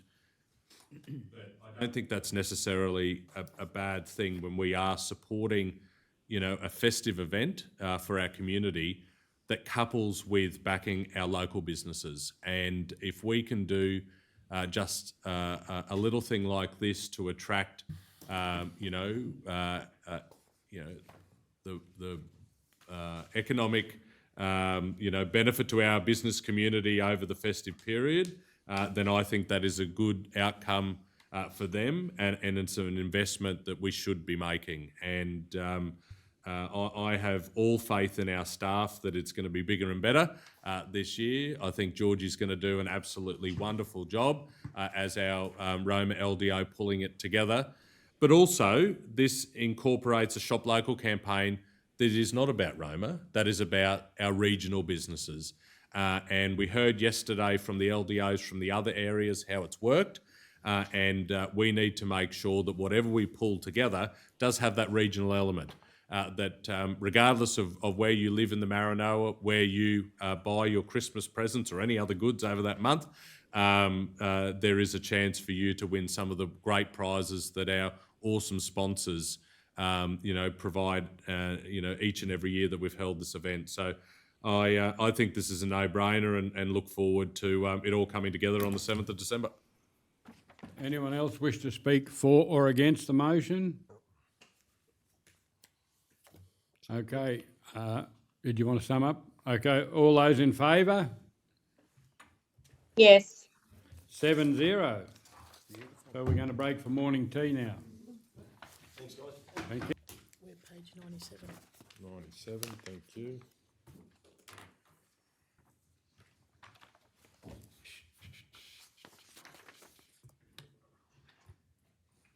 Uh, 13.5, potential car park Roma update. I'm back, by the way. Okay, Excellent, Councillor. and we've got Councillor Hancock on there. Is this Yes, the one I'm we're here. going to move into close? Yes. Yes. Yeah. I move that we move item 13.5 into the closed section of the agenda. Okay, we have a seconder, Councillor McMullen. All those in favour? Yes. Yes. 9-0. 13.6, sculptures outback. Do we have a mover? Councillor O'Neill. I move that council confirm a budget allocation of $15,000 for a conceptual plan for the site, lot plan 210 WV1624, and allocate funds from work order 20424. 2, authorise the Chief Executive Officer or delegate to enter into a memorandum of understanding for the period of 3 years with the Sculptures Outback Committee. 3, note the sponsorship request and allocate $10,000 from the sponsorship budget GL 288722492001 for the 2024 exhibition. And 4, approve access to lot plan 210 WV1624 to the Sculptures Outback Committee for the purpose of an art exhibition from the 15th of June to the 14th of September 2024, that's my birthday, on the conditions that all transport and main roads approvals are obtained where applicable. Probably don't put that in the resolution. I'll second it, but he looks good for 60, I reckon. Too bad, eh? Covered I up know. with I the just beard, have- though. I have a question. Please go ahead. Just double checking, what is work order 20424? What's it from? Which one? The work order number. Oh, here. Oh, you can talk, yeah. Through you, Mr Mayor, it's the Pathways Master Plan budget, which has $15,000 remaining and recommended to use for the conceptual plan. It's in Any Thank other you. questions?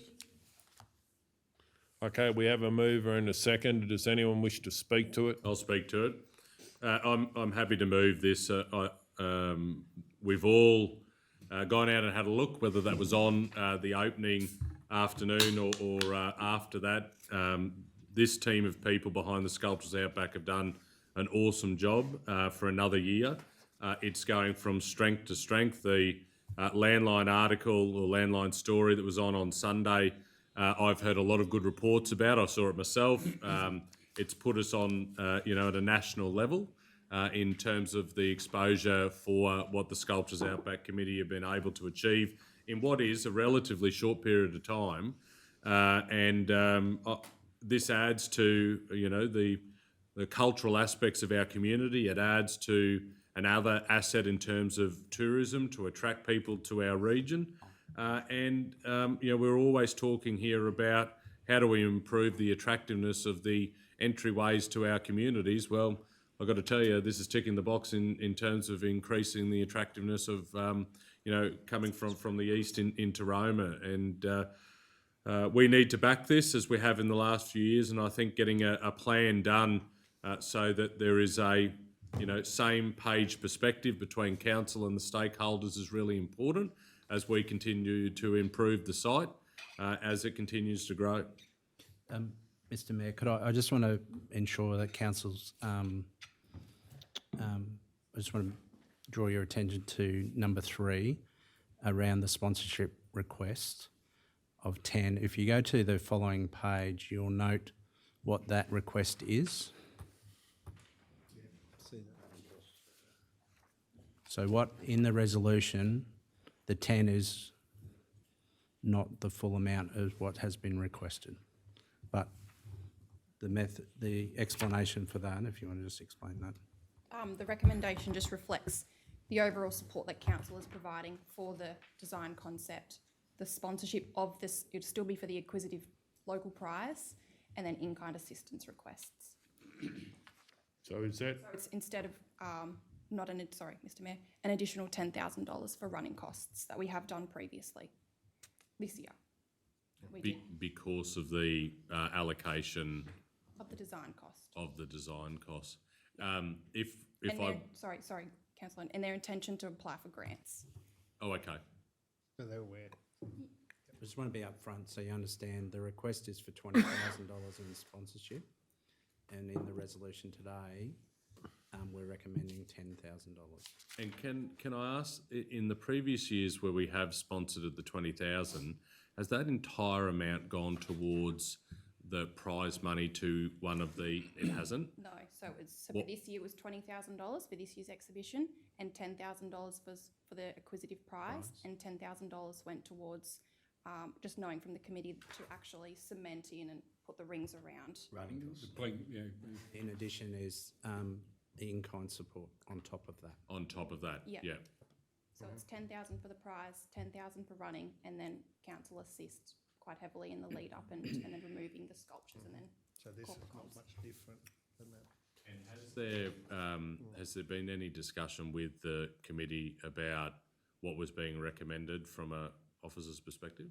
Yeah, when I sought to get their request, I said in terms of council support what has been previously, and then now that we're looking to do this design, would that reflect what you're going to request? But in their letter that's attached, they said that this year they're hoping to get into a bit more of a financial position, and so that their request for 2025 may be less. So, Councillor O'Neill, would you have any appetite to take 3 out of that and just deal with the others today? So we can. Through the chair, I think you need a dollar amount, don't you? Otherwise I'll just be coming back to council with a separate report. Yeah, and their sponsorship request. The intention here was just to knuckle out all of their requests at once. So, Mr Mayor, were you saying increase the amount? Just in terms of the, how much is in the GL sponsorship at the moment?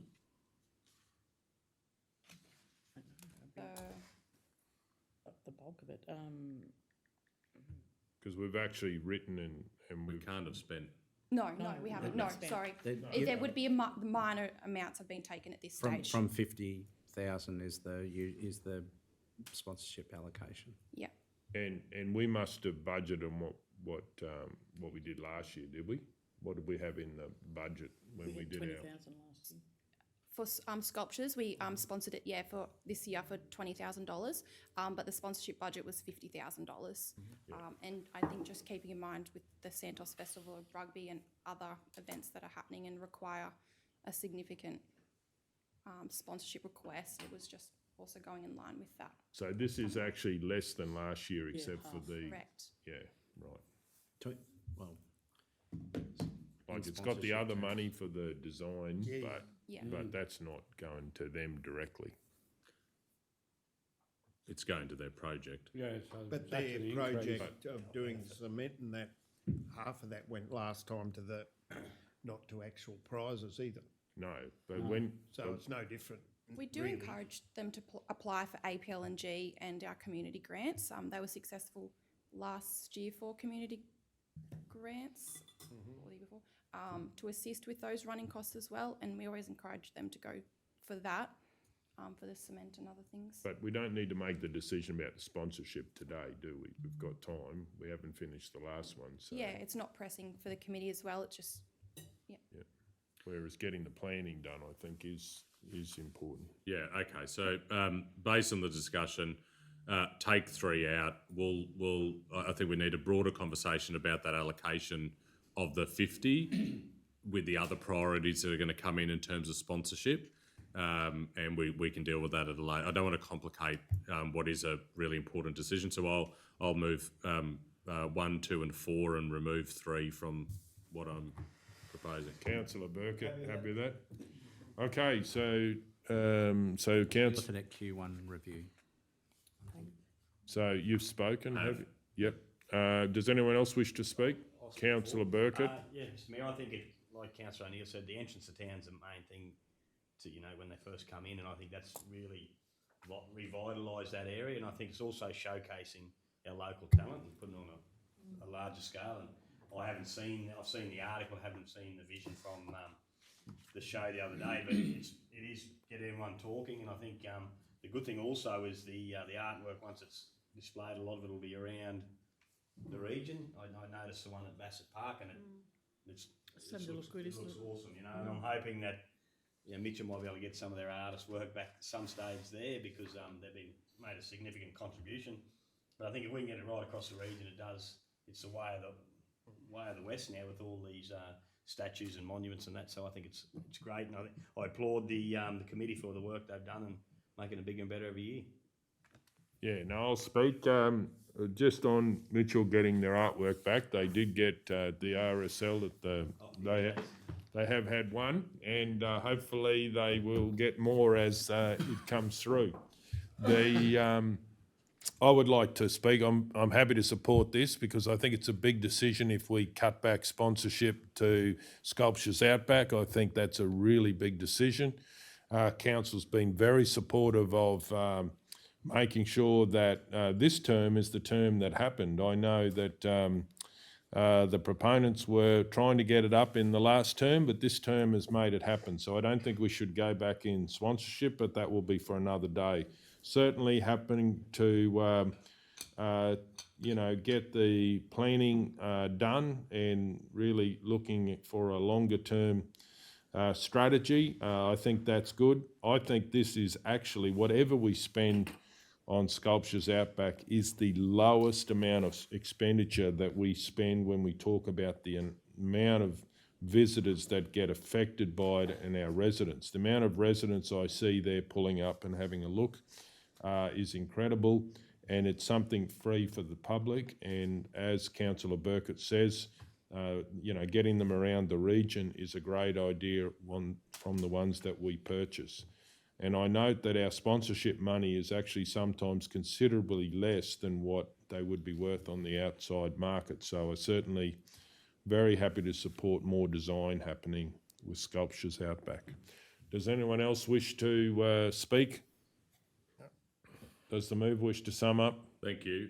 I think the decision today in terms of the allocation towards the conceptual plan is a significant indication to the Sculptures Outback Committee that they have the backing of council.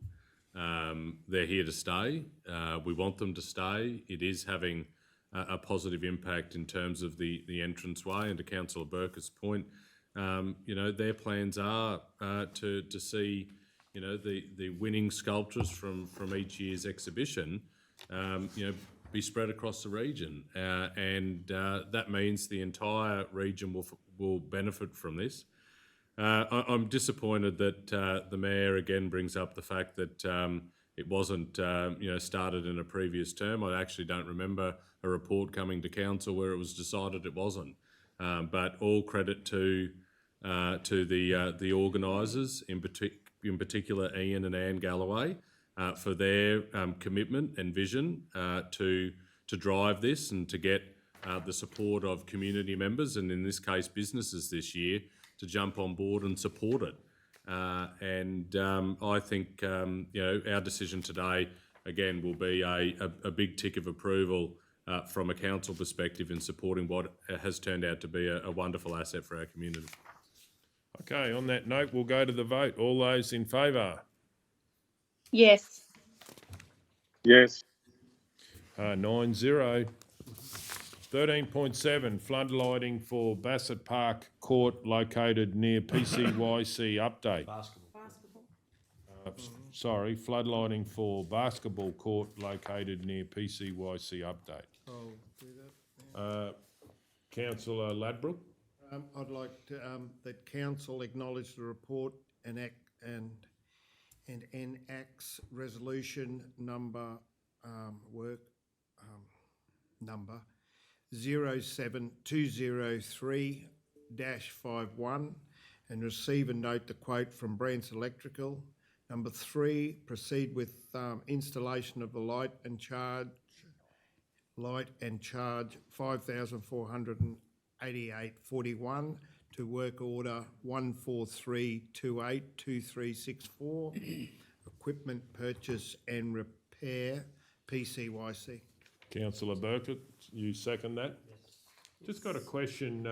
Will there be some checking to make sure that the 300 watts will give them enough light to make sure that they don't have to use car lights to play there?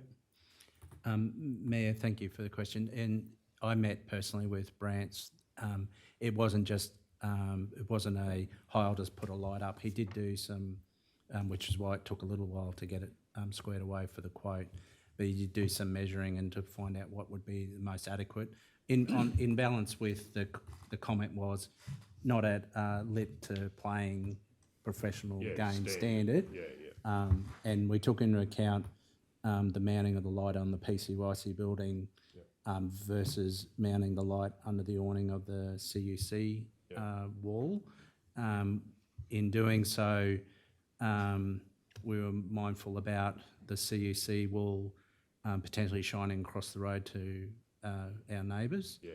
So we took that into account, and that's why we settled in relation to the PCYC building would be the most appropriate because it will shine back onto council building. And he certainly did do the specs in relation to the lighting. I don't necessarily have what the lux rating would be at that time, but it was definitely taken into account.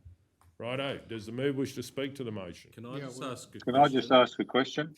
Sorry. Yeah. Well, Councillor O'Neill first and then Edwards. I'm just concerned that you're now discussing the university centre. Can I just be clear, are you talking about the building which is called the community hub? Oh, I'm sorry. And that light would be on the back end of the community? Where you explored is the back end of that building, which is operated by council officers? Sorry, that was my bad. Yes, correct. It was at least considered, and it's actually the section in which council staff occupy. Thank you. Sorry. Yeah, sorry. no worries. Okay, Councillor Edwards. Oh, just on the bottom of that quote, says does not include any repairs. That one there needed to security lighting circuit that I've found. They haven't found anything, but they might. Is that what they're saying? They might find security lighting problems. Is there currently any repairs needed to any security lighting there at all? Not, if that's all right, Mayor? Yeah, Councillor Ridds. Not that I'm aware of. I know that the electrician's been in inside the building and identified power supply and all that, and I don't think he's envisaged any issue, but I guess in fairness for a quote, you do, if there's anything else, type 1. So. Yeah, no, I just thought there might have been something wrong there somewhere, but he's just preempting it, No, isn't he? not that I'm aware. Yeah, that's right. Okay, thank you. Righto.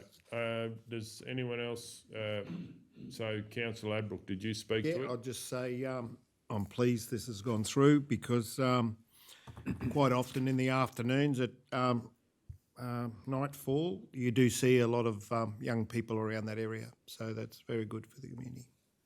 Okay, does Councillor Guthrie? Can I just follow on from what Councillor Ladbroke's saying? It is well used, and I think that having the lighting there will mean that some children for whom cost to access sporting facilities is a consideration, it just enables the kids to get out, be active, and be using facilities that are available for the right intention, for the right reason, for maximum usage. So I think it's a very, very positive one.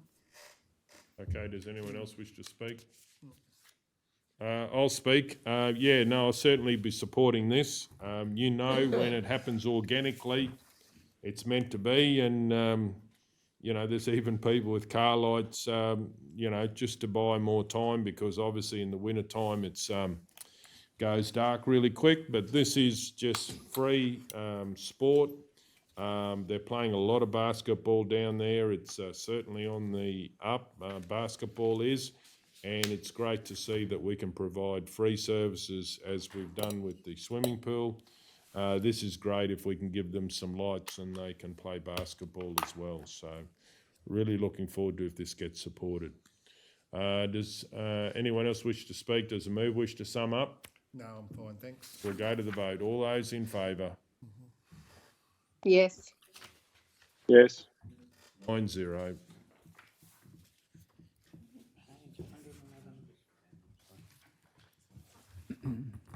Thanks, Stuart. Thanks. Thank you. Thank you. Mr Mayor, the manager's Saleyards is just out at the moment. So depending on questions that, if you would proceed with this item next, Mr Mayor, if there were any questions. I'm just going to suggest we lay it on the table till the manager is available later on. Look through the chair. I don't think it's that big a I issue. do, because I want to know what are we looking at. Well, the Deputy Mayor can move a procedural motion, and that's what he's done, so. So which page are we on? 111. You were anticipating that the manager will be available in the next hour. Yeah, that's right, yeah. Yeah, I've got a different number on mine.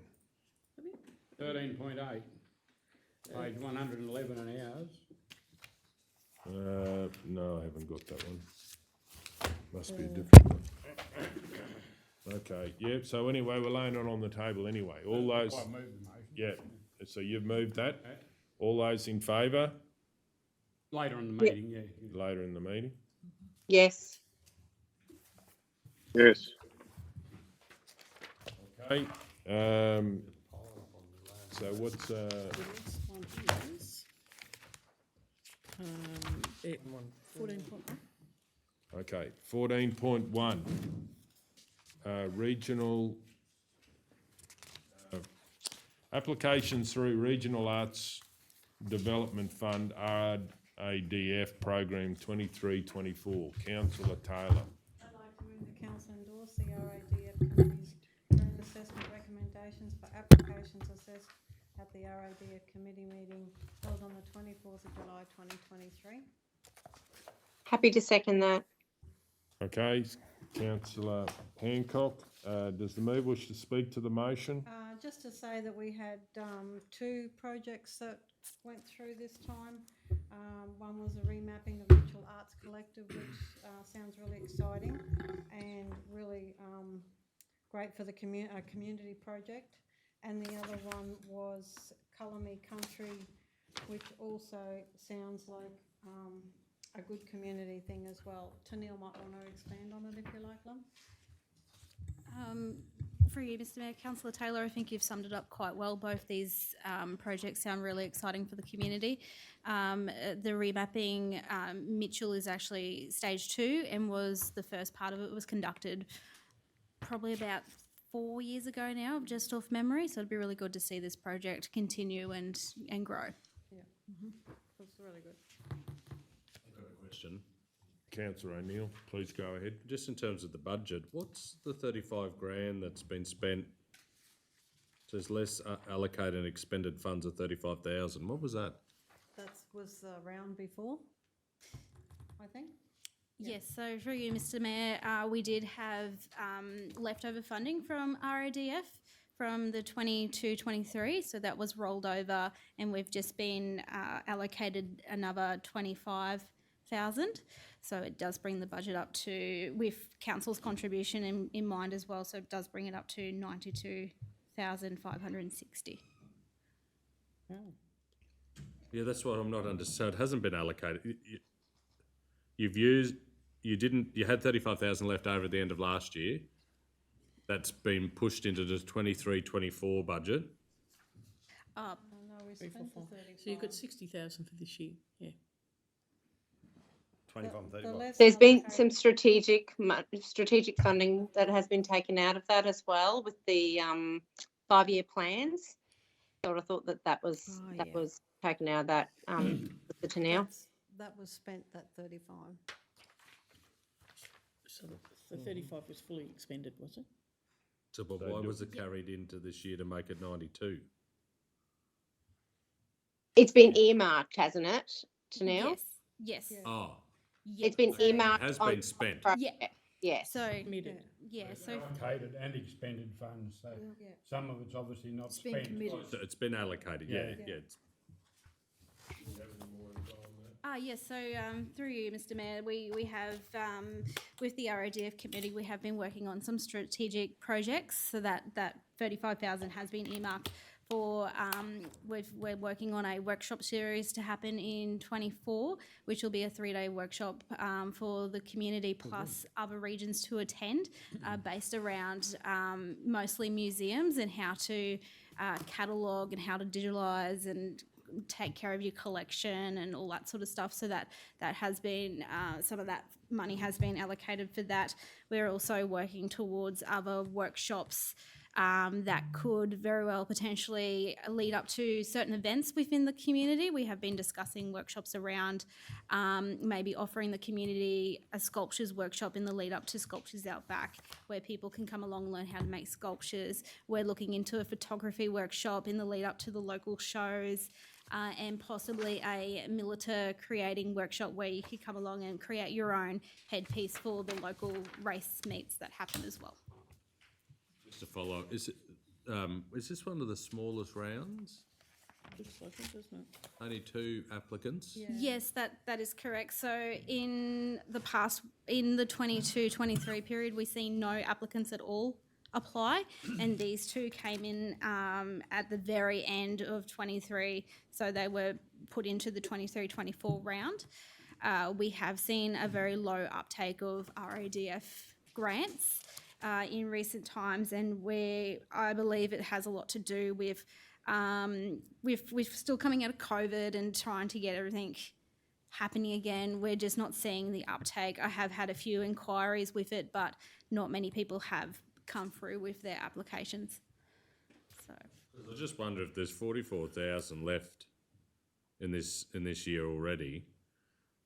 Do you open another round and keep it open for longer? So keep it open all the time. Oh, it's open all the time. Yep. Oh, I see. Right. Yep. So we did that in 22-23, have an open round to see if we could see more applicants come through. It hasn't proved to be as successful as what we thought it was going to be, but it still gives that the community opportunity to still apply all year round, and we assess them as they come in. And so do you still do a marketing campaign while that's open? Yeah. Yeah. So that's why we had the idea of marking some money for workshops for community so that we lead them. Yeah. Yeah, okay. But there's still, even after that, if that's where that 35 grand's, you've got 44,000. That's correct. Yeah. Yeah. And so that's what we're looking at, Councillor O'Neill, to be able to do some more strategic workshops where council's leading it. We're just seeing that the uptake of our RADF, even though we have pushed it and there has been some good marketing around it, has been a bit slow. And we're just thinking maybe a bit of volunteer fatigue with that. And so we're just looking at ways as a committee to be able to take the pressure off the volunteers and provide these workshops from the community. So the community, at the moment, the committee, Tennille's getting prices back for several different workshops as strategic funding ways to go forward to be able to expend that money, and she'll bring that back to the committee. I'm sure we'll bring to council. Okay, thank you. Okay, does the mover wish to speak to the motion? I did. Oh, you did? And does anyone else wish to speak? Okay, then we're going to go to the vote. All those in favour? Yes. Yes. 9-0. 14.2, payment to Queensland Local Government Mutual managed by Jardine, Lloyd, Thompson, Pty Ltd, annual asset insurance payment. Do we have a mover? Councillor O'Neill. I'll move the Council 1 authorised payment to Queensland Local Government Mutual Assets totalling $1,329,958.16 GST inclusive, being payment for property protection, ISR, motor vehicle engineering, machinery breakdown, personal accident, group personal accident, voluntary workers, marine, hull, commercial and marina operators liability insurances. 2, authorise the Chief Executive Officer to approve the purchase order with expenditure assigned to the 23-24 budget allocation for associated insurances. Authorise the Chief Executive Officer to complete future payments invoiced by local government mutual assets in accordance with budget approvals. We have a seconder, Councillor Ladbrook. Any opposition? Does anyone wish to speak to it? Do we need a do we need the GL there? Is it good enough just to have? Yeah, look, through the chair, you don't need to provide that level of detail in your motions. It's just your practices that you do, that's all. No,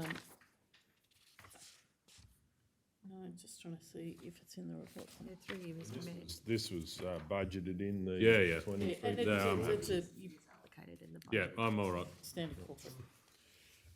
Okay, does anyone wish to speak to the motion? Then we're going to go to the vote. All those in favour? Yes. Yes.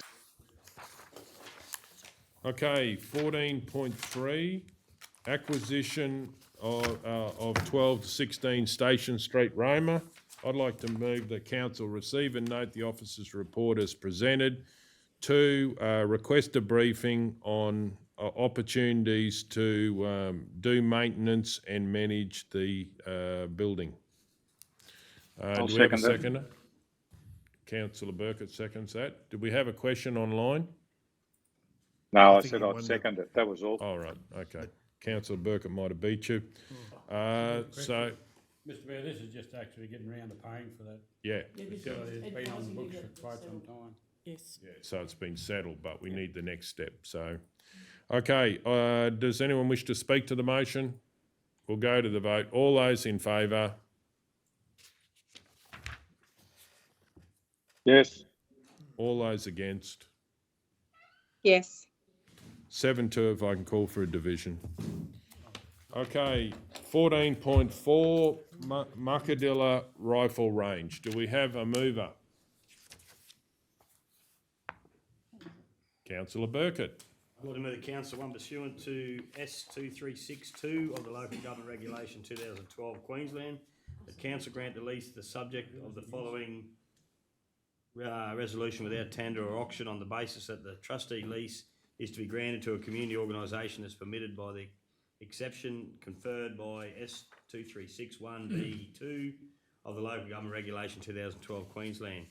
2, grant a trustee lease to the Western District Rifle Association Incorporated, over part of the reserve land described as Lot 42 on SP 220293, subject to the following conditions.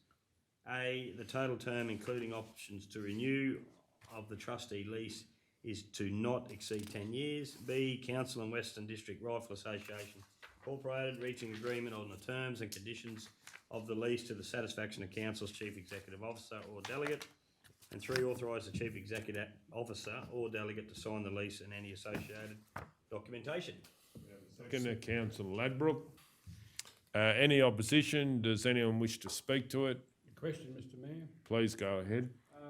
Through you, Mr Mayor, probably to do, Manager Tanya. Does that prevent those people from letting anyone graze that area, that lease? Through you, Mr Mayor, we have had some discussions with the state stock routes area. That land would still be available, they would hope, for travelling stock. But there would need to be a way of advising the drivers and also anyone else who might be going that area when shoots are on. Does it need anything in the motion or? Mr Mayor, I understand what the manager said and I agree, but in the past, the drovers haven't been given permission to use that area. That's what sticks in my back of my mind. But anyway, yeah. But through the chair, it would be up to the leaseholder to be able to grant that permission, wouldn't it? But also to take into account the aspects of the fact that this is a buffer zone.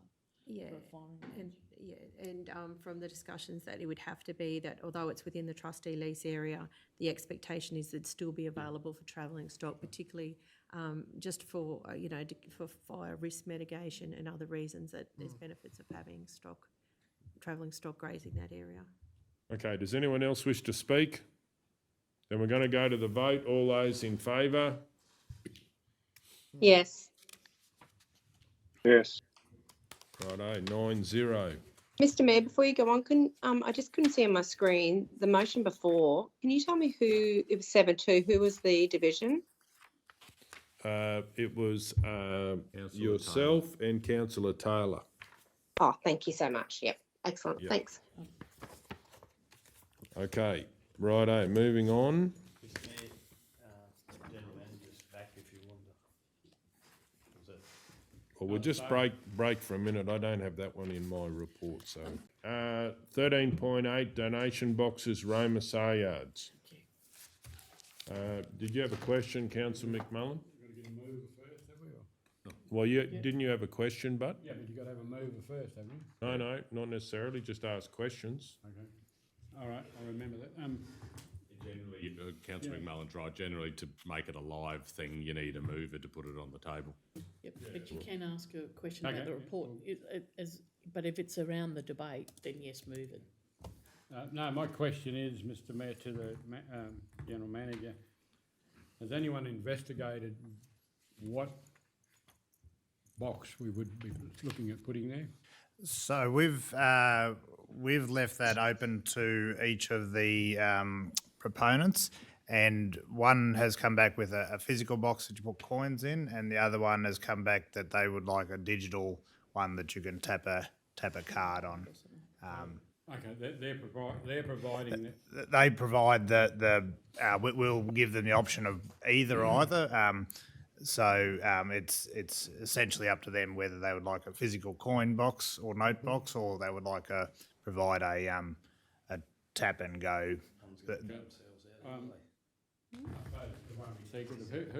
Who's looking to put the box up?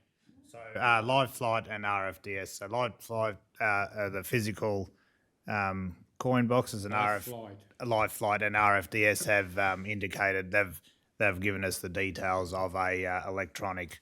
You pick 2, 5, 10, 100, and then you tap your card, and that takes the donation out. Either one's cut themselves at the market. If someone's got the phone and they want it, they'll just go to the next one and vice versa. Yeah, probably. We've offered. We haven't stipulated one or the other. So if they both wanted to do an electronic one, that I believe the electronic one is about $1,500 for them to purchase that if they wanted to go down that route. Whole new world. Okay, so do we have a mover? Councillor I'm happy to McMullen. move that council receive and note the report as presented. I'll second that. We have a seconder, Councillor Ladbroke. I've got a question. Go ahead. Through the chair, when we first discussed this, I was under the impression that we were going to have everything equal and that we were going to look at a design that there were two boxes identical that had the RFDS and CareFlight insignias, so that it was a level playing field in a central location. And then, it's obviously evolved since then. If they want the electronic things, they put that beside it. The QR code or the tap and go. But is that, it was supposed to be, so there was no favouritism. They just have their two logos either side, and it'd be a slot to drop a bit of coin or cash or whatever it was. Because, I agree, and otherwise, like I just said, someone's going to come in with a note wanting to donate to that certain one. They can't, so they'll either keep it or put it in not the opposition, but the other one. If we set it up that we, allow it to, the other LifeFlight or whatever, that they can do the same, let it be, just let them know what's happening and just mention to them they're welcome to put in a digital. Yes, we haven't put any limitations, so we haven't said it's one or the other. If they want to do a physical coin box and a electronic one side by side, we'll facilitate that if that's how they wish to. Stopping them from doing anything, are we? No, the electric ones will have to provide them a PowerPoint. The intention at this stage is probably put it just as you walk inside the interactive centre. So there's a camera there for security reasons. We'll have it off to the side so it doesn't take away from the signage as you go through, and majority of the tourists will go through that facility. Okay, do you have a question or we just do the debate? Oh, sort of, but instead of having the digital thing full stop, can't they just have the same as anything? They just, whether it's a QR or just a number to donate instead of having all that expense? So they could still do the same boxes and just have a pad without that they can enter bank details into like you would over the phone. Sort of. I'm sure they could. This RFDS come to us with this. That was their preferred donation method, is having this device. It looks like a bit of like an ATM machine. McMullen? Mr Mayor, to Manager Daniel, did you say they're going to put them inside the interpretive centre? No, inside. I thought you said inside. Just inside the door, as you walk in, when you hit the first wall, there is a small spot off to the side. Not inside the interpretive centre. Not inside, No, where that's right. before you walk through the In the alleyway. the projectors, Yeah. as your very first walk through, and that's purely just for a there's So a everyone's clear. camera. You go through the two doors that open, Yep. and it's inside inside. No. It's inside, but it's not in the actual.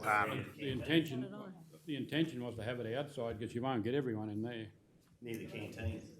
They get a fair few. Anyway. So the reasoning behind that is they've asked for a secure place, and that's probably the most secure that we could come up with. It's got a For the existing electronic camera. They want all for either. So This is why I asked the question, because they build the proper one with steel. Unless they take an oxy torch in, they won't open it up without a key. That's why I asked.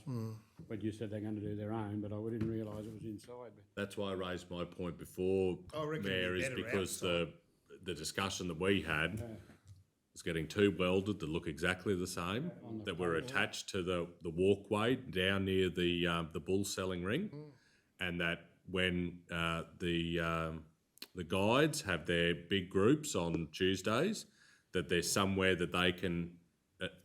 Because this all came about, wasn't it? Because the tourists were saying we won't pay for something, and it was about having a donation box for CareFlight and RFDS that they can put a bit of money, spare change or whatever into the slot. The first one I went to was RFDS, the first sale we had. I was there. I wasn't the only one there, but at the time I might have been. The staff, RFDS staff, set up their table and everything else. The moment the girl put the tin box down, just the ordinary tin box, 3 people dropped a bit in. It might only have been $2, 2 20-cent coins, and that went on all day. And we sort of discussed then having it somewhere there on the wall, on the posts, as they come back off the walkways or go in, but anyway. But But also, that's not electronic, we weren't referring to electronic. yeah, but Oh, sorry. go ahead. Well, also, as you said, this is what we thought, so why are we giving them an option? Why isn't it just, this is our Saleyards, this is what we can give you if this is what you want? And that's probably an oversight on mine for not being in the original conversation. So if that's These were 12 months ago, though, well, when we yeah. start, so that's no Yeah. fault of yours. Don't feel bad, but. No. But the thing is, we just got to get on and get something to happen. And obviously, putting an extra camera in, if this camera's out in the facilities, it's not the end of the world. But we just got to get something happening. And like, rather than to get council to do it seems to take forever. If they provide the boxes, because we were also talking about them having a bit of artistic license with the boxes, so they didn't look like, ugly as. But normally, if they're collecting all the money, the $1,500 electronically means they don't have to pay anyone to go and empty it. It's already in the bank. So if they believe it's a good investment over time, it'll pay dividends for them.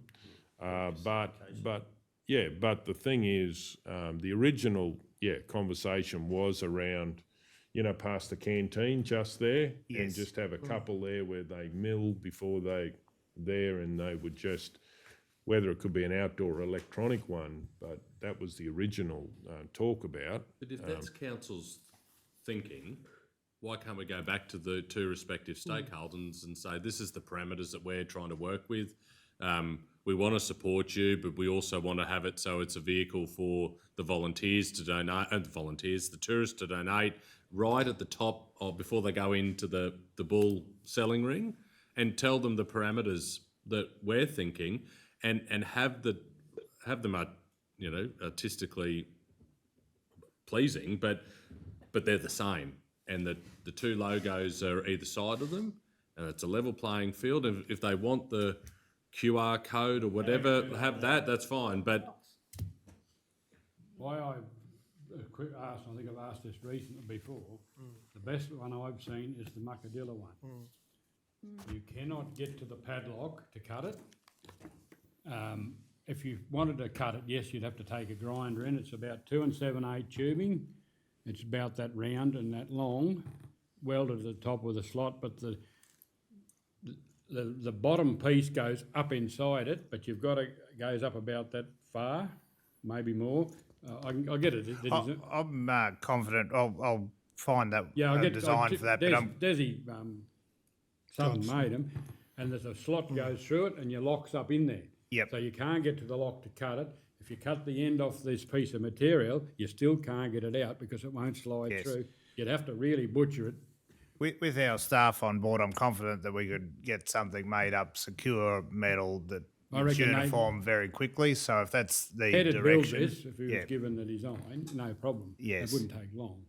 And it's heavy material, and they've got it welded on a post at Muckadilla, and who for though? What's the Muckadilla Hall. Oh yeah, For the caravan. Caravan camping. Yeah, it's very good. I'm just using theirs as design. yeah. If you cut it off, you could cut it off with a grinder, but I mean, nothing's going to stop. Very simple. Cameras out there though. So if the intention is for the two uniform metal boxes, my only other question is council willing to allow a second electronic donation point At their cost, at their cost, or we just want the one donation point and that's it? No, These don't two, want to do it. if they built them the same as Des built the Muckadilla one, you would then have, you could put a plate on it, a flat plate on it saying, RFDS or, LifeFlight, They'd have to be at They're that not- size out there. They'd have to be Talk about that. a bit thicker. Yeah. Yeah, we're happy fill to up pretty facilitate quickly. something that's practical, good looking, Yeah. and uniform is the word I've got. Yeah. There's also, there's probably other places, but Moller's Welding and that have that die cut, like they can, cut out signs out of the metal, so you could actually weld, laser cut. You can weld To attach em- the sign to it, yeah. emblems to it, and that'd just be like, What was so. that?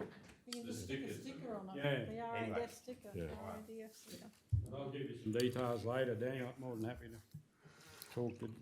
So do you need to change that motion because it's not in the report? Do you want to put something in there to say, And the council investigate the construction of some heavy metal, oh, not heavy metal, it sounds like music.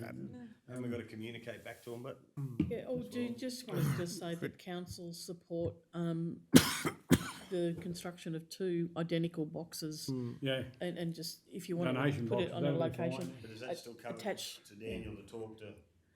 Well, we just set the agenda. I think that's Yeah. what you're saying, Yeah. isn't it? Is But- that Yeah. we And work out if you what want we something when in we there talk to but- say they can still put electronic ones up, digital, do you need that as well? I don't think so. I think I'm comfortable if you say that you're happy to Negotiate. support the construction of 2 identical donation boxes. To be to be installed installed at the at, Roma the, Saleyards. at a prominent position at the Roma Saleyards. Yeah. And then that allows you to think about the location. 3, further discussions occur with the stakeholders in relation to council's wishes. Yep. Yeah, I'm happy with that. so is the second happy with that? Yes, sorry. Righto, we're going to go to the vote. All those in favour? Yes. Yes. Just Righto. a question, were we going to ask them about the, the tap and go things? Yeah, whether it's electronic. Dual but electronic. You're going to Leave do that that? up to them. Give them the opportunity if they would like an additional tap and go, they Okay. will Yeah. provide a space for them. Yes. And that'll cover people on a Thursday or Friday. Yep. With that, it could be just the box has a plate that they can Yeah. mount something on, Yeah. so it's all QR together, code. you know? Stick that QR code on the Yeah. box. So, okay, righto, we're moving on to 14.5. Progress update council resolution, OM/06.2023/47, introduction of curbside pickup to implement recycling. Do we have a mover? Yeah, I'll move. Councillor McMullen. The council received the officer report and acknowledge that this report updates the council on the 3 items in resolution, council resolution 0M06202347. Councillor Guthrie, any opposition? Does anyone wish to speak to it? We're going to go to the vote. All those in favour? Yes.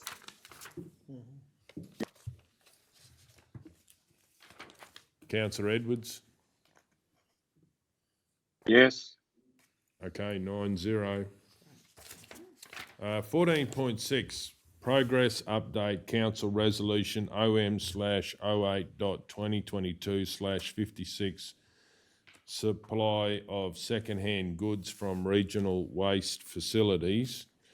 I'd like to move that council receive the officer's report as presented and acknowledges that this report enacts Council Resolution OM/08.2022/56. Note that a future operational procedure will be developed as part of the broader waste operations review underway in the later part of 2023 to enact the requests of stopping second-hand items and products being removed from the tip where there is compliance issues with unsightly allotments and whatever it's called, unsightly allotments. Okay, do we have a seconder for that? Councillor McMullen. Any opposition? Does anyone wish to speak to it? So just a question. Please go ahead. Something coming back to council in respect to how staff are going to enact the request? I would imagine, yeah, if they're doing things on future operational procedures, we would get it back anyway. Would that be a policy or is that captured under a local law? CEO, how would that be? Yeah, look, through the chair, I'll defer to the director, but I think we're talking about a procedure because we do have the local laws which are obviously not in relation to the landfill per se, but where there are unsightly allotments, we certainly do. And our understanding from the officer's perspective was that the genesis of the original motion was that we were contributing to our own problem, and how do we as a council put things in place to actually reverse that. And I'll defer to the director. He's looked at policy, but I think all you need is a procedure, isn't it? Yeah, thanks. Through the mayor, it'll be an operational procedure through the So we're currently reviewing the operational and the management of the waste facility. Part of that process will be developing a whole range of operational procedures. This will form one of those. And so the contract that we've got in respect to the weighbridge operators, they would have to be renegotiated if we're introducing a procedure in which they're going to police people who can and can't take things from the facility. Through the chair, that's currently in progress, isn't it? That's subject to a separate council resolution before that's currently being investigated. I've actually got a report nearly prepared for that. Without that obviously will go to a confidential side of things, but as part of the operational review, part of that process is closely looking at the operational procedures around the weighbridge, because we've got have received a number of show cause notices in recent times from the department, and part of that process is the operation of the weighbridge. We have to account for every piece of waste that comes across that facility. At the moment, we're probably not doing it all that well. So as part of that process, we'll look at that. So the resolution that's sitting on the books at the moment is to do with the weighbridge operation and going out for an expression of interest. That went through last year as a resolution. That hasn't been, I don't want to preempt too much of the report, there hasn't been action, but I'd be recommending that we just defer until this review's complete. Yeah. Look, essentially, my understanding through from where council's sitting at is it's the classic stuff. You want to be able to ban people from removing stuff from the tip. In essence, do you need a policy for that? Well, sometimes you might, depending on how you approach the problem. We do have the operational ability, because we manage the landfill about what comes in, to actually also manage what goes out. And certainly we don't actively promote anything actually leaving the premises. So we've already got the power to do this thing. It's really what's the best way to do it. And the exploration was whether it's a policy around banning certain residents from access to a community facility, or developing a procedure within our existing operational framework, and also the people that co-manage the site with us about how the best way to do that. So that's where we're looking at.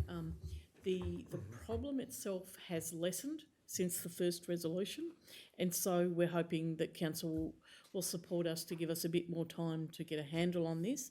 But we understand your intention, and our aim is to be able to mitigate our own risk in relation to these compliance issues in the broader community in a way that's respectful but meets council and the community's overall objectives. Okay, does anyone else wish to speak?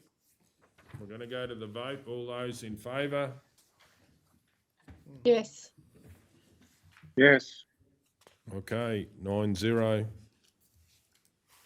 14.7, Progress Update Council Resolution OM/06.2023/07, investigate construction of a material recovery facility. Councillor McMullen. Mayor, I'll move that Council 1 notes this report and note that item 1 of OM-06-202307-07 has been listed in the 2023-24 budget quarter 1 review list, and item 2 has been incorporated in the 2023-24 operational plan.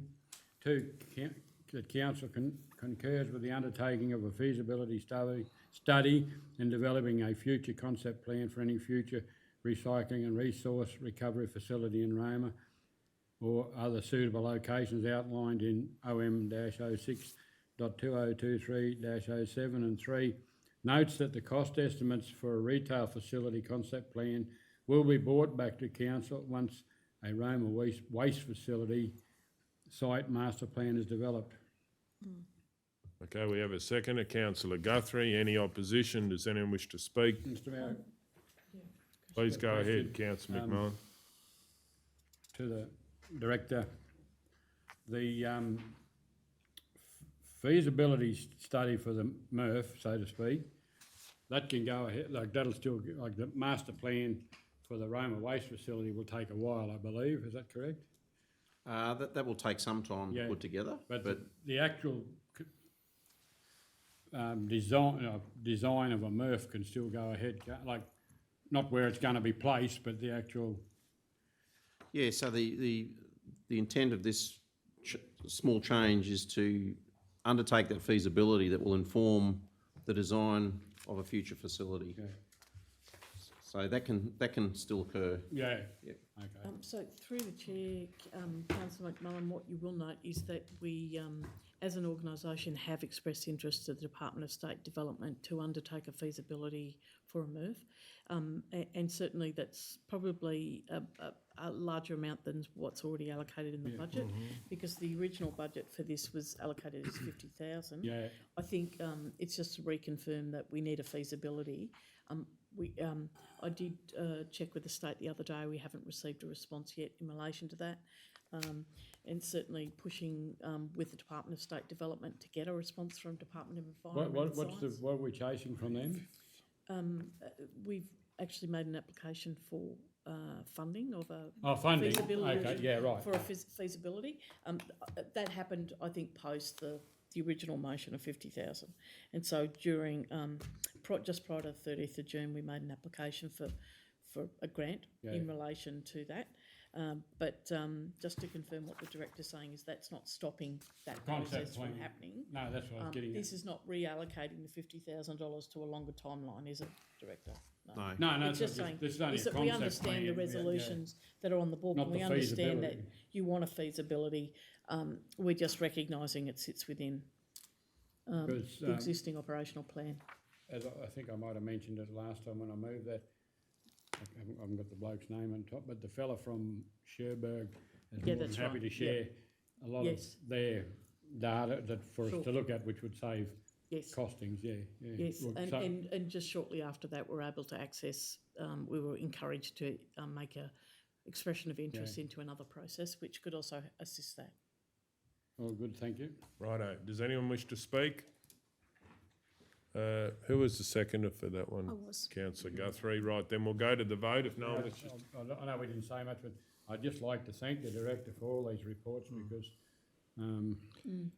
probably the best response I've seen, or the quickest response since I've been on council on some of the, I know it probably was in the resolution, some of them, but we haven't had to go looking for it again anyway. Thanks. Righto, we'll go to the vote. All those in favour? Yes. Yes. 9-0. 14.8, containers for change, container exchange, COEX, public place pilot program, Maranoa region. Do we have a mover? Councillor Guthrie. I'd like to move that Council 1 note this report and receive the verbal update provided at the meeting, and 2, authorise the Chief Executive Officer or Delegate to continue to work with the Containers for Change Container Exchange Program in rolling out the pilot program across the region once all the necessary infrastructure has been sourced and secured. We have a seconder, Councillor Burkett. I have a question.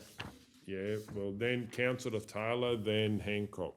Just wondering what we're going to have as, like, we saw different things on that day, so what are we signing up for? Okay, well, I'm pleased to inform council that the contract from our end that was provided by COEX after the briefing session, that we received the contract, we had it reviewed, there's been some minor amendments made to that contract, both parties have agreed, and that was signed off by council yesterday, late yesterday, so that's with COEX at the moment just to execute. In terms of the infrastructure that we'll receive, We've just gone with the default of 50, 50, 50, which is 50 of each, 50 baskets, 50 metal, 50 plastic channels, subject to confirmation with COEX. So I've already flagged with Tamara that we probably won't need 50 baskets initially, and they've got a longer lead time in terms of manufacture. As part of the registration process, they also had whether there's options, whether there'd be any interest looking at metal baskets. I've said yes, just in terms of durability and the climatic conditions here. But look, I think there's some flexibility there in terms of the infrastructure we'll receive as part of the agreement. Beg your pardon? Were you only putting them out in Roma? No, we're keen to look at the whole region. We'll work with the local area directors, identify some key hotspots that we could locate these and roll it across the whole region. In saying that, just for your information, it will take a little bit of lead time to get the infrastructure here. Some of the channeling hasn't actually been manufactured yet. We're the first council to sign up to the pilot, which I think's a really good move. So they're probably waiting for a threshold of orders to then go to manufacture. Okay, thanks, Larry. Okay. No, there was Councillor Hancock. My question's just been updated. I was just going to, in the resolution, it says receive the verbal update provided at the meeting on. So that's just been given to us. Thank you. Okay, Councillor O'Neill. I just wonder, like, we've had the briefing from them, but this is the first time that it's come to a council meeting for any indication whether council wants to be involved or not. We haven't, there hasn't been a decision. I suppose that there is support to do it. This doesn't even do that. It just says authorise the CEO to continue work with them. Like, we're not telling this, that's to work with them. We're not telling you that we're authorising you or your delegate to enter into a formal agreement. I think that's what we need. Like, if that's what the outcome is, we need that in the resolution. Yeah, I think so too. But they might have been doing it from an operational point of view because they're trying to reduce the amount of rubbish. So does it come at any cost, this program? No. Only installation, I believe. Is that correct? And through the chair, when the report was written, we were still, getting feedback around the contract. So, so yes, you could improve that resolution by formally express interest in the COEX pilot program. Authorise CEO or delegate to enter into a formal agreement with COEX. We've done that already. No, we haven't. On their public places pilot program. That hasn't. We've said we're going to do it. No, we haven't. So the expression of interest process is. That's what I mean, and I'm just. You're just going to formalise what's already happened through the resolution. It's already been Because done. at the end of the day, it's not operational matter. It came to council for a formal briefing. It's us that sign off on these agreements. And we are number one. Unless the CEO's been authorised. I'm happy to put in number 2, make number, after the first, note the report, etc. Authorise CEO or Formally confirm. Yeah. Formal agreement, she's got formally express interest. Because Yeah. it's an expression of interest process, isn't it? Director plus the assigned executed agreement. Correct. So that covers it there, Councillor. In number 2, authorise the CEO to enter into a formal agreement with Containers Exchange. Yep. In rolling out the pilot. Yep. That captures it. I'm happy with that. Yeah, right. Yep. Righto, now does the mover wish to speak to the motion? Yeah, I'd like to say that when this came to a briefing, it really excited me because I do believe people in our part of the world here are very keen to be able to recycle and to actively look at ways of minimising rubbish and be very proactive about being able to reuse, recycle, even get refunds, etc. So I think this is a great step forward, and I think two parts to it. One is to educate people about the potential, but also to enable it to occur. So I think this one's a very positive one. Councillor Burkett, then Ladbroke. Just to follow on from Councillor Guthrie, the other thing, positive thing about it is helping out members of the community that need that little kick up, whether it's a child looking for pocket money or someone that needs it to survive, that hand, the flow on thing, I can't remember the term. Pass it forward or something? Passing it Pay it forward. forward, Pay for it. I think that's a great thing once people cotton onto that, because you know yourself when you're down the street and you believe in the process, but you don't want to throw it in the bin, and you sometimes, I do it here, you end up putting it in your bag, and then at least you know, you can put it in there for that little kid to come and grab. So I'm glad we're signing up for it. I think it's a great thing. Councillor Ladbrook? Say the same. I think it's very good. I've mentioned it to a few people and I think it's a very, very good idea. So I'm pleased we're going ahead with it. Okay, does anyone else wish to speak? Just, Mr Mayor, a question was asked about in terms of costs for council. There are options. Some of the manufacturers may be available to install, but otherwise, yes, we'd probably install the units, yeah. But it's, I'll speak. So this is an opportunity not to put things into landfill, and certainly a great idea. And obviously, if people see it, they can take it and get the money themselves. But mainly, it's not going into landfill. So if that's what happens with these containers, then it's a great opportunity of recycling in the Maranoa. And does anyone else wish to speak? Does the move wish to sum up? Oh, Councillor McMullen. Mr Mayor, I agree with all the comments that have been said, so Does the move wish to sum up? I just think it's a step forward for the future, and hopefully it'll be expanded further and be taken up with a great deal of passion. Lovely. Okay, then we'll go to the vote. All those in favour? Yes. Yes. 9-0. Page 167. We going back to any of those? no, well, I need to go back to council. 66? 167. 17.2 or? No, I got it here. 17.1. Golf Links Estate Overland Flow. I'd like to move that a report be. Thank you. Move a report be prepared for an upcoming council meeting. Do we have a seconder? Councillor O'Neill. Any opposition? Does anyone wish to speak? I have a question. Please go ahead. Can you just trying to figure out where this is, where it says neighbouring properties with dams. Where's the dams? Well, basically, in short, above Golf Links Estate, there is obviously just paddocks, and there's water that comes through Golf Links Estate and over, and there's just not enough drainage. So one of these. Dams. Yes, there is. Above it, yeah, there is above it. But you know, Wendy, where we went to the Pollock's place and had a look at that, That's where I'm thinking in my head. that's where the water comes from. I don't know whether there's dams there. Yeah, There so, is a dam there, yeah. Is so there? basically, one solution. Finch Road. Yeah. Yeah. If you keep going west from there, you Yeah. can't.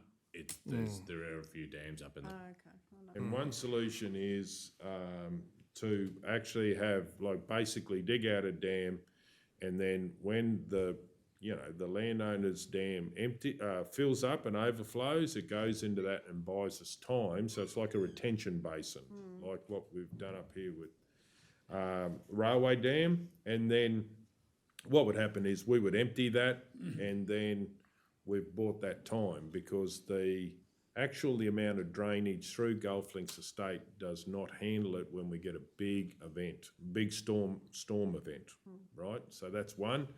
And then the second one, some overland flow from there, again, another rural paddock, actually goes over a block and then ends up in Golf Links Estate. So it's finding a solution, and I have spoken to the Deputy Director, and I think they believe that they've got a solution for both, but we'll get a report back. Councillor McMullen? Just going to say, Mr Mayor, I think it was the last term of council, when we looked at all that flood stuff, there were some proposals. They put levee banks along the back, but it was, no matter which way we looked, as the Mayor said, Deputy Director said, it was, no matter where we looked at going, it was going to direct the water to someone else. So by putting in a retention basin was probably the best solution. Thank Yeah. you. Okay, so, I do believe for this would, I do think we've got some solutions now, and it's taken a while, but if we do that, it can improve, because we have big storm events, which cause a lot of localised storm flooding, and we need to get on top of it. So I look forward to getting this report back if this is supported today. Does anyone else wish to speak? Then we're going to go to the vote. All those in favour? Yes. Yes. Okay, 9-0. And next page 168. 17.2, unnamed road off Burtons Road, Roma. Councillor McMullen. Yeah, Mr Mayor, sorry. I'd like to move that a report be prepared for an upcoming meeting detailing the cost to upgrade a section of the road reserve off Burtons Road currently used by 2 residents to access their property. Okay, do we have a second? I'll second that. Is there any opposition? Please go ahead.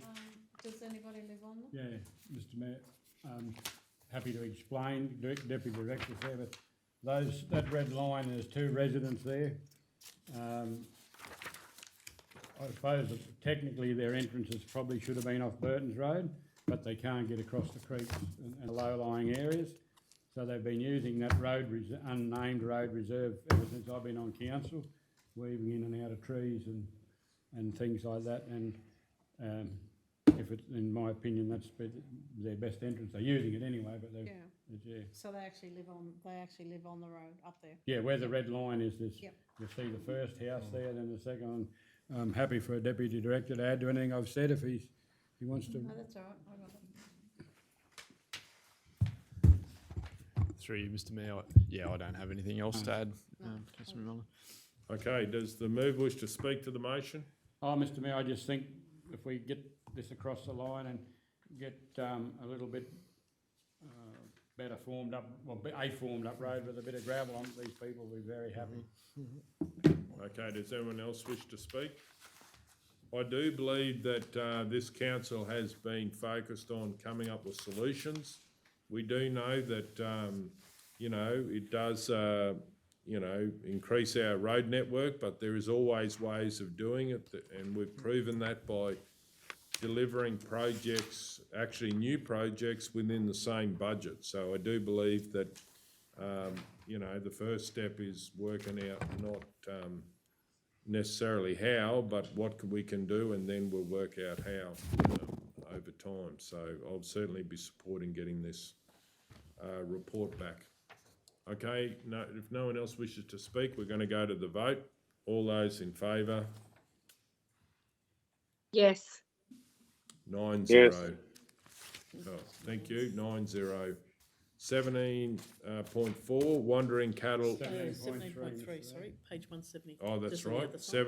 17.3, dust suppression, Bungeworgorai Road. Councillor McMullen. Mr Mayor, I'd like to move that a report be prepared for an upcoming meeting detailing the cost to 1, extend the bitumen on Bungeworgorai Road by another 400 to 500 metres, and 2, to widen the sharp corner at the end of the existing bitumen on the southern end. Okay, do we have a seconder? Councillor Ladbrook. Any opposition? Does anyone wish to speak to it? Just a question. Yeah. Is this will be different to our bitumen program where we're doing these similar thing that we've already got a list of? Is that? Well, it's not on the list, so that's why I'm asking for a report, Mr Mayor. Staff will work out priorities, I suppose. And that. Why I've brought this to the table at this point in time, I don't believe there's been any official complaints. We have the new business there, the gin distillery, going well. This is a designated road train route, so there are roads, not continuous, but there are road trains that use that road. So I figure if we don't do something, we will get some complaints eventually, because more and more people are using the facility, and the road will deteriorate and turn to dust. And probably to add to that too, not only affect the business, but it's going to affect the neighbours with dust issue. Councillor O'Neill. I'm not against this, but in perspective, the dust will be impacted on the business that's operated. Yeah. There aren't any close enough neighbours no, it's there. New it's house there. going over the road, but I mean, yeah, but that's other than that. Yeah, the dust is on them. But as I said, there's been no complaints that I'm aware of as yet. But Yeah. we don't want to let it get. I thought we don't want to let it get. It's their customers that are creating the dust, or is it? Yeah. But there's been the odd time, I believe, when they've had a crowd there and a road train's gone past. So, you know, yeah. Okay, does anyone else wish to speak? Then we're going to go to the vote. All those in favour? Yes. Yes. 9-0. 17.4, Wandering Cattle, Wallumbilla.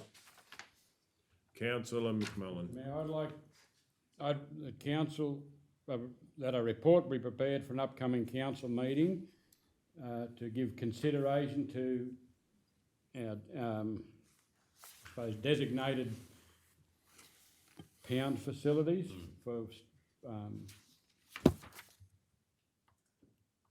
wandering stock, or whatever we want to call it. Councillor McMullen, and I'm not sure of the rules, but would you be willing to put anything in about, is there such a thing as a mobile yard that's on a trailer that we can actually, you know, like basically impound them if they're out, easier than what we're doing now? Like, Mr Mayor, that quite possibly could be done, but in my time on council, it's happened twice recently, but a few years ago we had the issue around Wallumbilla, and some landholders run them into the yards, and I don't know who transported them into the Roma trucking yards, and then Roma Saleyards, sorry, and then from there they were dealt with, and the landholder picked them up or came, paid the fee or whatever it was, and took them home again. Yeah, I just think that firstly we've got to designate our pound facilities. I believe we should, or be able to have one in Wallumbilla. We've got plenty of yards there. There's one, definitely Roma, Mitchell, and when I say yards, we might even be able to come in, do a, in consultation with the radio committees in Wallumbilla and Mitchell, if we can't use the trucking yards. I mean, it's all sorts of options, I believe. yeah, so certainly not suggesting to change that, but just add an extra point. Is there such a thing, you know, as a portable, like on a trailer? Because when they go into private property, the rules change about, like, we can impound them. Like, the biggest issue, is there something, because you don't want people lifting a whole heap of panels, there might be something out there, and we're probably going into drier times, so we're going to get a lot more of this. Mr Mayor, Yeah. and I think the legalities and Director Leo might be able to explain that, but Bringashaw used to have a portable loading ramp and had panels attached. Yep. And that's what the herdsman used to do. He'd go out onto the reserve, set it up, have his four and put them in and impound them. But what I can gather after the other day, I think the rules have changed a lot, and also probably lifting ability by personnel. So those were a pretty heavy set of yards. So nowadays you can buy them through Arrow or anything like that. I think, Mr Mayor, that I'm not discounting what you said, but I don't think that's and I'm not saying it's the issue, but we just need to make it known to the people where the cattle or the stock can be delivered to, yeah. So it's about promotion. Well, no, designating. We haven't got a well, my understanding, we don't have any designated yards or facilities for impounding of livestock. That's my... Yeah, and through the chair, your local laws do have an impoundment provision, right? And so essentially as a statutory authority, we can impound. But that's done after seizure, and that's done after multiple compliance incidents. What we had probably a couple of years ago, something we're seeing at the moment, is that you might have a recurring problem happening in one particular area, and what it does show up is that our procedures are in need of revision, as are allocation of sites in relation to that, you know, impounding or seizing stock. I think probably further to what the CEO probably should add too, council need to have a policy or a procedure for when the landholder seizes the cattle to take them to the council, because even if the recent case they didn't know who owned them, but they were sick of taking them back. But if you get cattle, you get a drover go past and you end up with three. I ended up with one at home some years ago. If you end up with three head of cattle there that you don't know who owns them, you have to be able to take them somewhere to a council facility or an impounding facility to hand them over to someone, yeah. Because you're not just let them out, which I think let them back out the road. Just global then, if you through do. the chair, Yeah. if you wouldn't mind. Through the chair, just an update with respect to the Wallumbilla situation. So obviously that came to a bit of a head last week with respect to the neighbour having the stock and actually transported them into our facility at Roma. That obviously created a few issues, and it has identified, as you said, with respect that we need to improve our internal processes and procedures. I've asked our acting rural lands supervisor, coordinator, to have a look at and liaise with the local areas in terms of identifying parcels of land in the various centres that we can use for impounding stock. Obviously, they have to have a watering point or whatever. So there's a few issues around that. Obviously, at Wallumbilla, we could possibly use the showgrounds, but then if you've got an event on and so forth, it raises issues. I understand just through the offices, we used to have identified facilities, but over a period of time, that seems to have fallen away. In terms of the Stock Route Management Act, my understanding is if council actually responds to wandering stock on a road, we can put the stock in someone's private property. So that once... so we can effectively cut someone's fence, put the stock in their property, try and obviously contain them, and then obviously repair the fence, as opposed to if there's a neighbour that sort of impounds themselves, then they then take on that responsibility for the welfare of the animals and so forth. So we're working through that at the moment, just for information of council with respect to what's been happening down at Wallumbilla. But obviously that can repeat itself anywhere across the region. So, and we're also just looking at the legalities and some processes there. So we're going to get that all reviewed legally as well, so that we've got some fairly watertight processes that no matter where it is in the region, our local lands officer, rural officers in the different areas can follow the same process. So there's a consistent approach across the board. Councillor Guthrie. Just a question, just following on from that. Is it worth including maybe a fact sheet for affected parties? Because I'm thinking, I'm only assuming that those who acted as they did so through frustration and going, well, what can I do? And then they elected to do what they did. But I mean, is it worth having a fact sheet available to local residents that says, if you are in a similar situation, because you're saying this is Wallumbilla, but could be happening anywhere.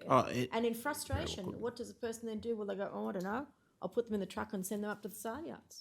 Yeah, and look, that's certainly not what we'd be encouraging them to do, is send them to the Saleyards. Obviously, given that places that facility and that operation at potential biosecurity risks, we don't know what the history of some of the animals may be in terms of disease and other things. So, yes, I would agree with a fact sheet, and we'll work through that as part of that legal review.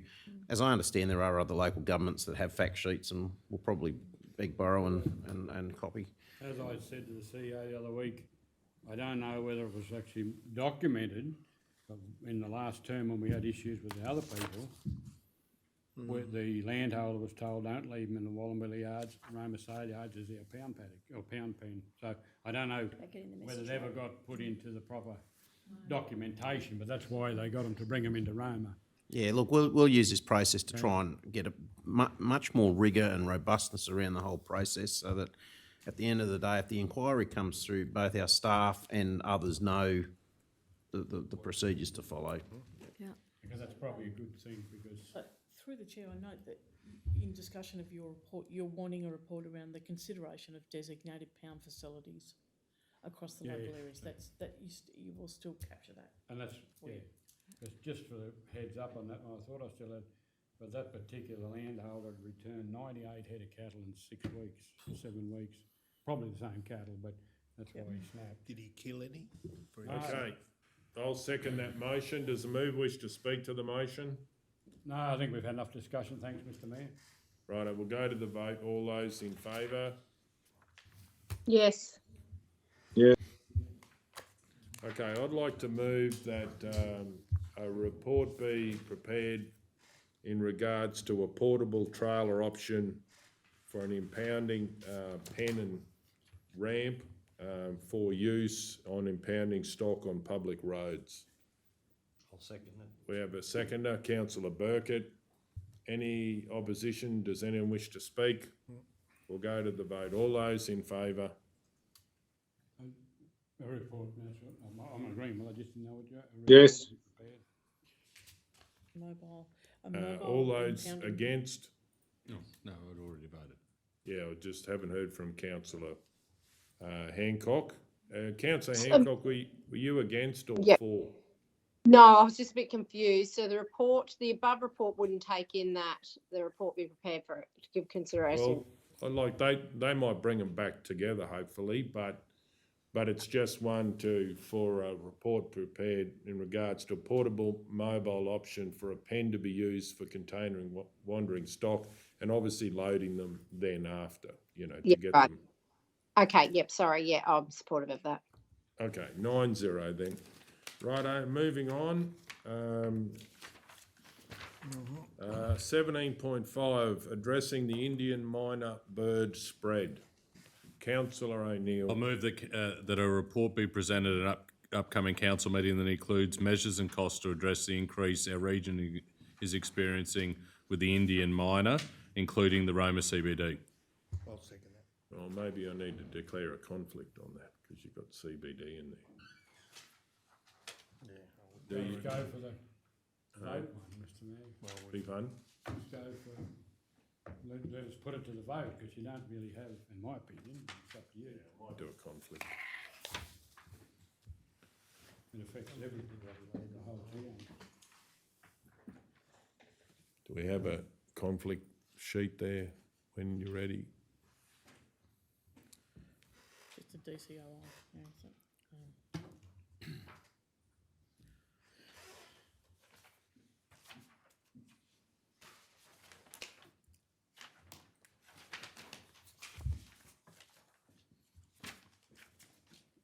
Are they only in Roma?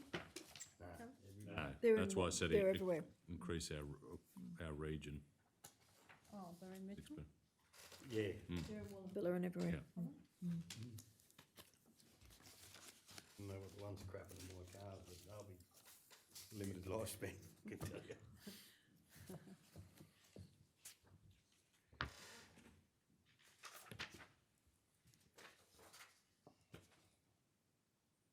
Is that the right conflict there? just a DCOI and you're just putting it to the room, yep. Okay, 17.5, addressing the Indian Myna bird spread, declaring Councillor Tyson Golder. Person with interest is myself.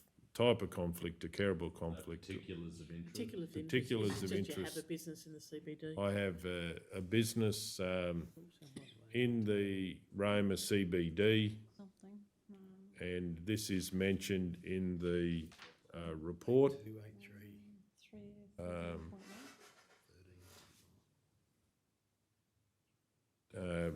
Type of conflict, declarable conflict of interest. Although I have a declarable conflict of interest, I do not believe a reasonable person could have a perception of bias. Therefore, I will choose to remain in the meeting. However, I do respect the decision of the meeting on whether I will remain and participate in the decision or not. Councillor McMullen. That it is in the best, that it is in the public interest that Councillor Golder participates and votes on agenda item 17.5, because a reasonable person would trust the decision is made in the public interest.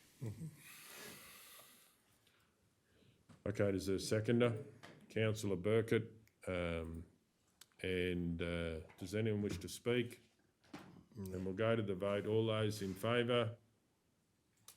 Yes. Yes. Councillor Edwards, are you going to Declare an interest, and is declare an Councillor Ladbroke going to declare an interest? Yeah, so I just, Yes. So Yeah. you won't vote on that then? and will Councillor No, sorry. Oh. There's I'm no not Indian supposed to Myna vote on birds it. around Yeah, my okay. shop. Sorry, yep. I couldn't vote on No it. trees there either. But I'll be, Nothing. I'll be doing a declarable interest, yeah. Okay. Okay, so then it's 7-0 then. Sorry that about vote. that. Yep. So, okay, Councillor Edwards. Yeah, myself and LGAQ group.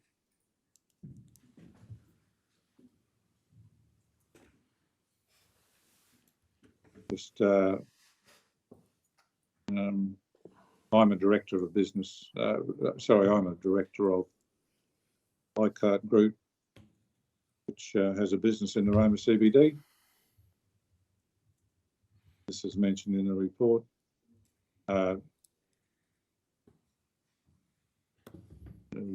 Anyway.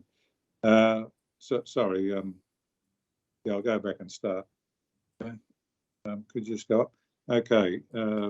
Declarable conflict of interest or conflict of interest, item 17.5, description addressing the Indian minor bird spread. Declaring Councillor Mark Edwards, person with the interest, related party, close associate, other relationship, myself and LGAQ Group. Particulars of interest, I'm a director of LGAQ Group, which has a business in the Roma CBD. This is mentioned in the report. Type of conflict, declarable conflict of interest. Action to remain. Although I have a declarable conflict of interest, I do not believe a reasonable person would have a perception of bias. Therefore, I will choose to remain in the meeting. However, I will respect the decision of the meeting on whether I can remain and participate in the decision or not. Councillor McMullen.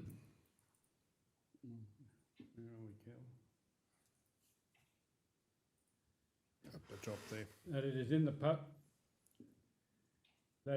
public interest that Councillor Edwards participates and votes on agenda item 17.5 because a reasonable person would trust that the decision is made in the public interest.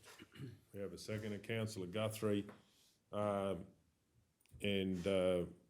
we'll go to the vote. All those in favour? Yes.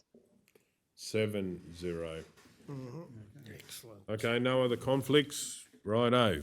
Councillor O'Neill, you moved that, didn't you? Yes, I have moved it. Yep. Did you wish to speak to it? Yes, I do. I brought this to council today because I've had community members directly raise with me the increase that we're seeing in the main street, and also it's caused a lot of discussion across social media platforms as well, and it's highlighted that we have an increasing issue in terms of the Indian miners, not just in Roma, but across the entire region. You'll see in the details of the agenda report that they're not a declared pest, but they are an invasive species, and we have incorporated it as part of our biosecurity plan for the region. And I'm simply asking that council receive a report at an upcoming meeting, that we have a look at some measures that we could undertake and what the costs associated would be. I've done a little bit of research myself. There's mixed views about how best to deal with it. There's a couple of men's sheds out of the Darling Downs that have been quite successful in fundraising by them building the traps that residents can use. The traps aren't probably going to work for the issue that we're experiencing in the trees outside the Woolworths Plaza there. But there are residents that are experiencing an increase in minor birds in their own yards, and those traps could work. I have taken the liberty at a men's shed meeting recently to flag with them that this report was coming to council, and just to get a sense of their appetite, whether they see it's something that they might be interested in. It is. They'd like to have a broader conversation, if council supported this today, for us to have a look at measures that we could facilitate for the region. So a little bit of work to go, but they are causing a right raw mess if you park underneath them in the bottle trees along Wyndham Street. And I think we need to get on top of this sooner rather than later. So this is just about getting the staff to come back with some options for us to further consider. Okay, does anyone else wish to speak? Certainly, supportive of invasive species. Obviously takes out maybe some of the natives, as well as obviously the issues with cars, and so certainly we'll be supporting this motion. Mr Mayor, yes, just please for go ahead. information of councillors, I've made an approach to a chap that a colleague referred. He's out of Brisbane, but he does a lot of work across the state and interstate. Does a lot of work with Grain Corp and a number of other companies with respect to pest bird management and feral animals. So he's actually coming through Roma on Friday. I'll be catching up with him just to have a bit of a chat about this particular issue, appreciating that it's a broader issue, but we're just going to have a brief chat. He's on his way out further west for a job, but yeah, we're just going to have a look at it and see where we go from there. Righto. If there's nothing further, does the mover wish to sum up? I do not. We'll go to the vote. All those in favour? Yes. Yes. 9-0. 17.6, upgrade of the Surat Cemetery. I've got a question. Well, to the mover, does the mover mind putting in there? Not a mover yet. Well, I'm imagining that Councillor Hancock will move it because it's her report. If you do, would you be able to put in there, like when we get the report back, a snapshot of what we've got in lawn cemeteries around the region, in our towns? And I was just wondering whether that report by the second meeting in September, if it's a major change, is that enough time, in your opinion, Councillor Hancock? Yeah, thanks, Mr. Mayor.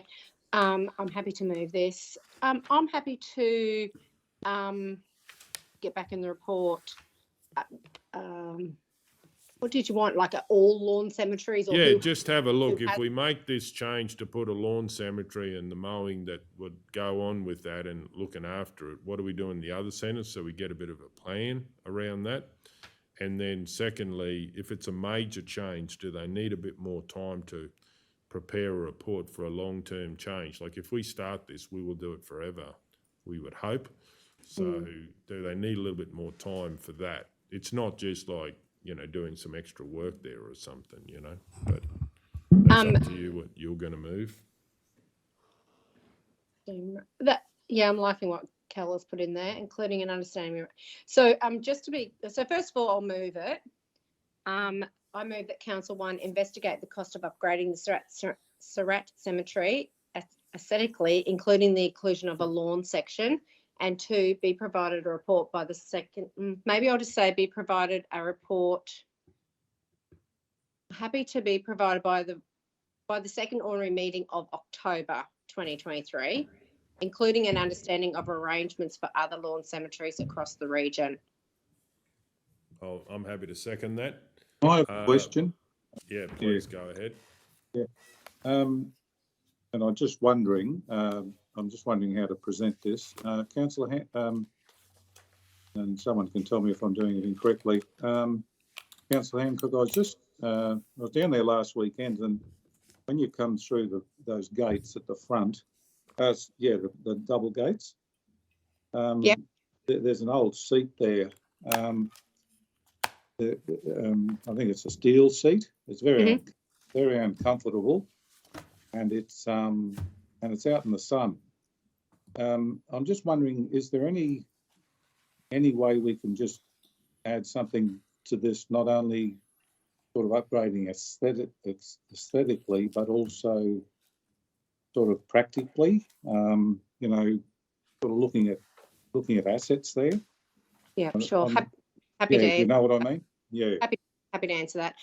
So aesthetically would be obviously the whole deal. We're looking at Surat Cemetery on a whole deal look. So obviously practicality will come into that as well.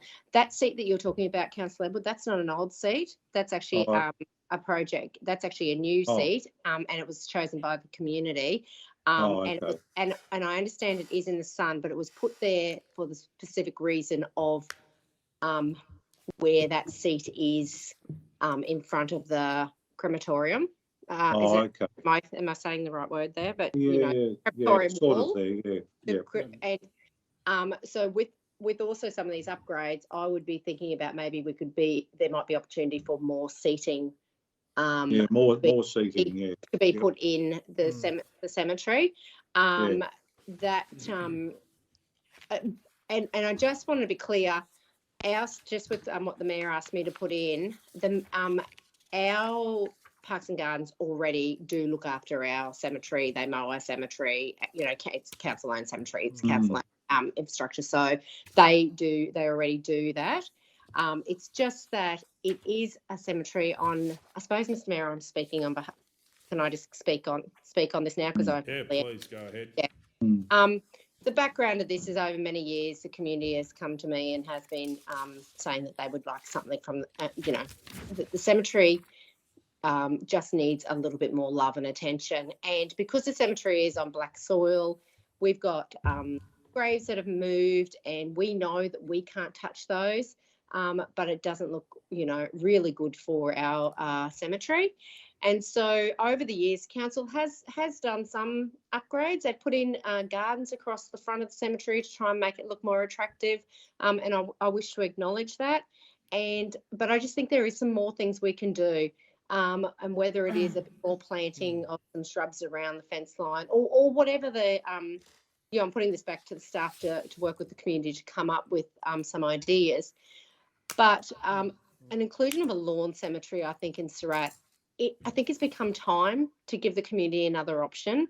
And we do have lawn cemeteries in other towns in our community, in our region. And so I think it is time that Surat has the opportunity to look at a lawn cemetery. There is a section of the cemetery there that could be potentially fit for purpose.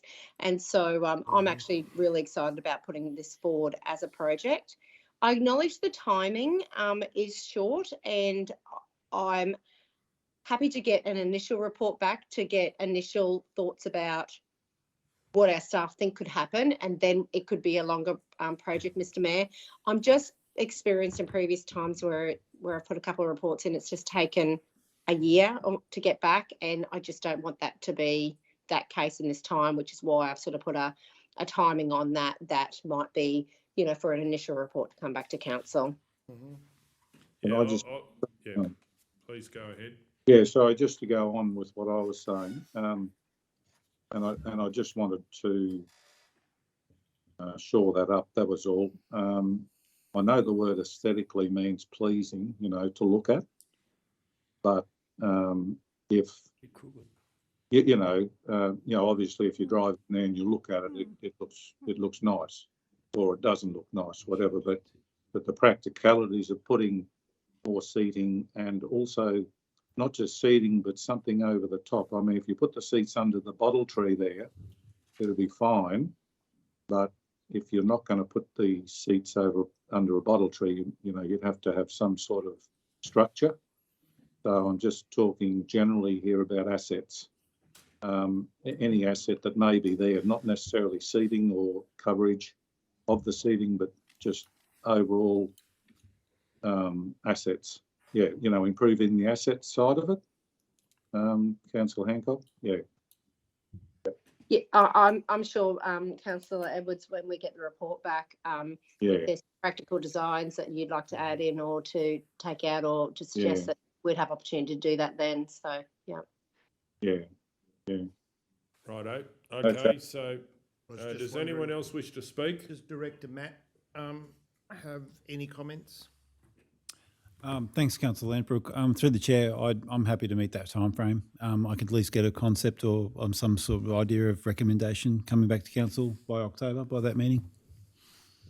Yeah, I'll speak to it. I think this is a great report to get the ball rolling, and I do think now that we've extended the time, there is enough time. Obviously, we've got Director Matt, which is making sure reports come back much quicker now with the local director. But we also have a lot of knowledge in cemeteries all around the region, including the manager, Dale, has a lot of knowledge, as well as local people in council will. So all of that together with other lawn cemeteries, I think that part of it, can come back and we can have a look at it as a whole of council, because I believe once we do it, when we need to do it forever. So we get it right, as well as the aesthetic things and to do with seats and comfort and all of those things, I think, are part of the experience. I'll certainly be supporting this motion. Does anyone else wish to speak?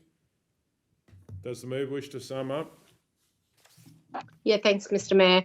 Just clarifying that comment around the timeframes. It is just the fact that we have had quite a few funerals in Surat lately, and our community have really been feeling it. And so it's about being able to get on top of this and getting something out to our community and having a bit of a discussion about it. And so that's why I put that time frame there, and so that we can maybe be able to consider this in a quarterly review budget. I fully obviously put the report up on behalf of the request from the community, and I think it is just time that we look at the Vaughan Cemetery in Surat. Okay, on that note, we'll go to the vote. All those in favour? Yes. Yes. Okay, 9-0. We'll break for lunch. Back in an hour. Okay, so we will resume the meeting at 1:18. Does that sound right? 2:18, sorry. So we're going back to 13.1 that was laid on the table earlier, LifeFlight store sale fundraiser sale day. So we had some questions. Has everyone received the email? Yeah, I think Councillor Hancock had a question. Councillor Hancock, you had a question? Thanks, Deputy. Just with the financials that were sent through to us, my question is can we afford it? And noting in the figures that, did we start, am I reading this right? Did we start the year with a negative budget? No, through the chair. The negative shouldn't be there. The information that you've received is actually what we call an accounting format.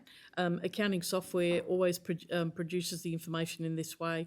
When we give you the information as statutory format, we actually reverse all the minuses and plus. A minus is a plus for the benefit of this exercise. You made me feel so much better, because I'm actually couldn't imagine we would have started the year with a negative. So if you have a look at the expenditure total and then look at the income total, you'll see the income's bigger than the expenditure. Yeah.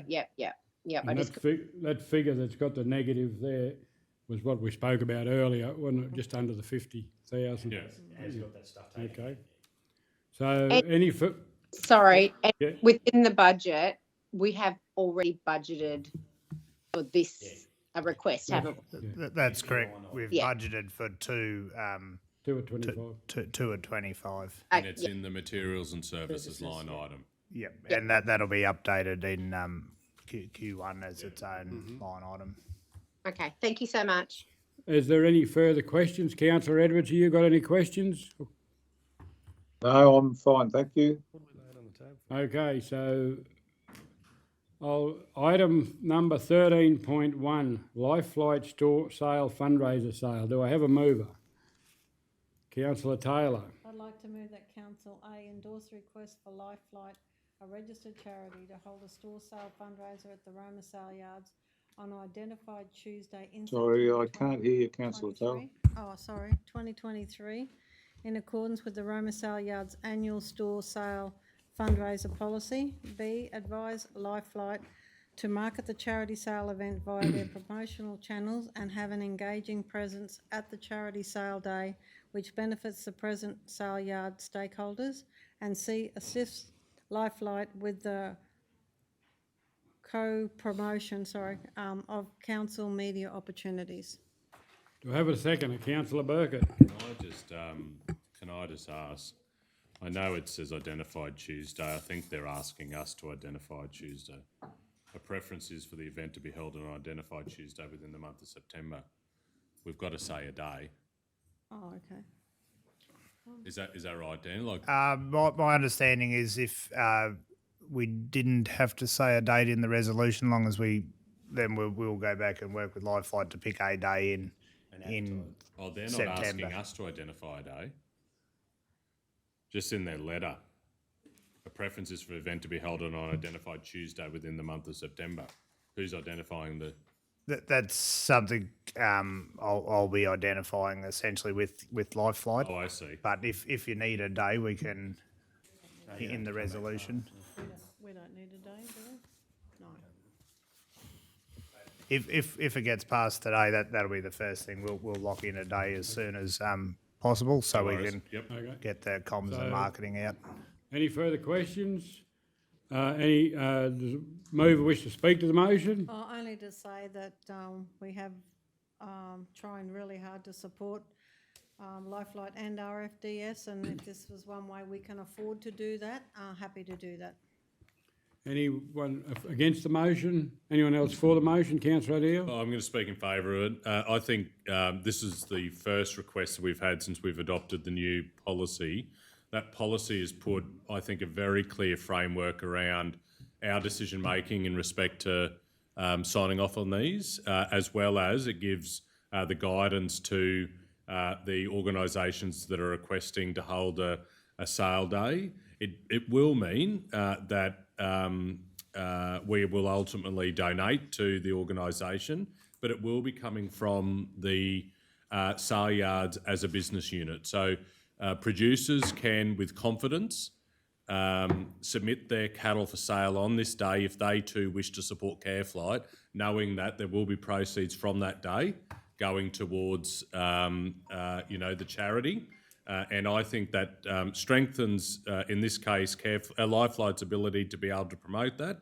And we can, hand on heart, say to our constituents that sell cattle on that day that they are supporting through the business unit of the Saleyards, the LifeFlight charity sale.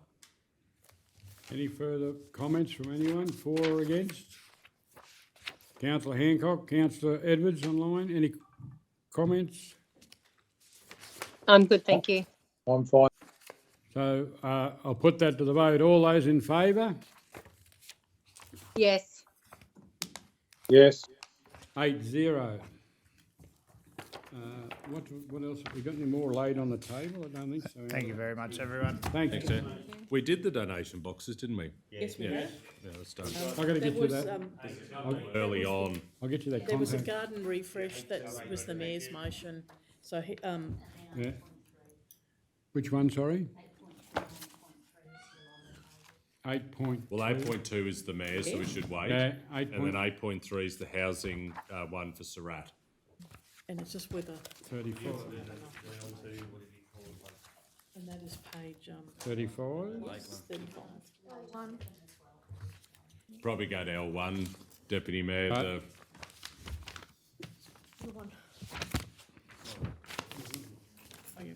L1, I'll just get this sorted. L road. So we got item number L1. Subject heading is Petition, Australia Day Awards, Sportsman Award, Baringa. Do I have a mover? We've just got a Oh, declaration. conflict, sorry.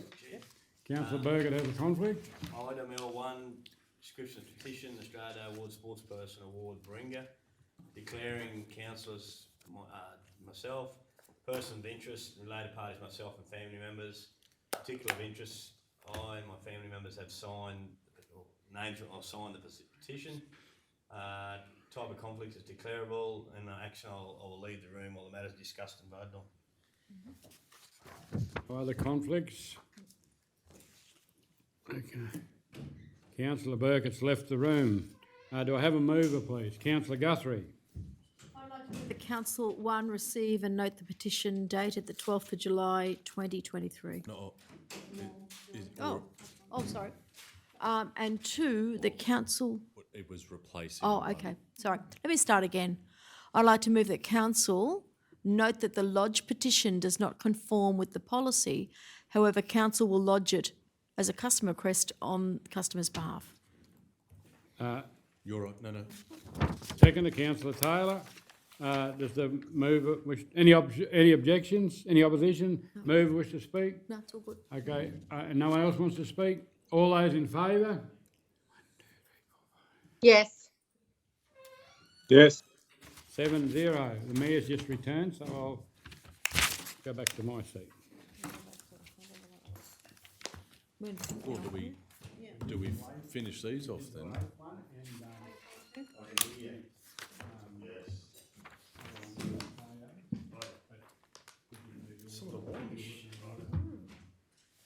Nice.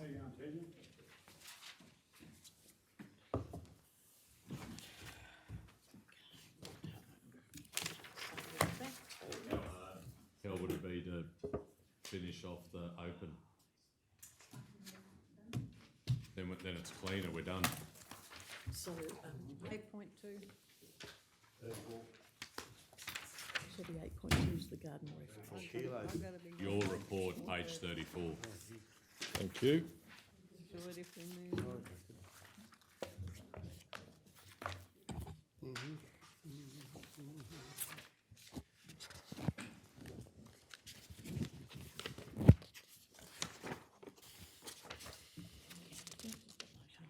On the screen.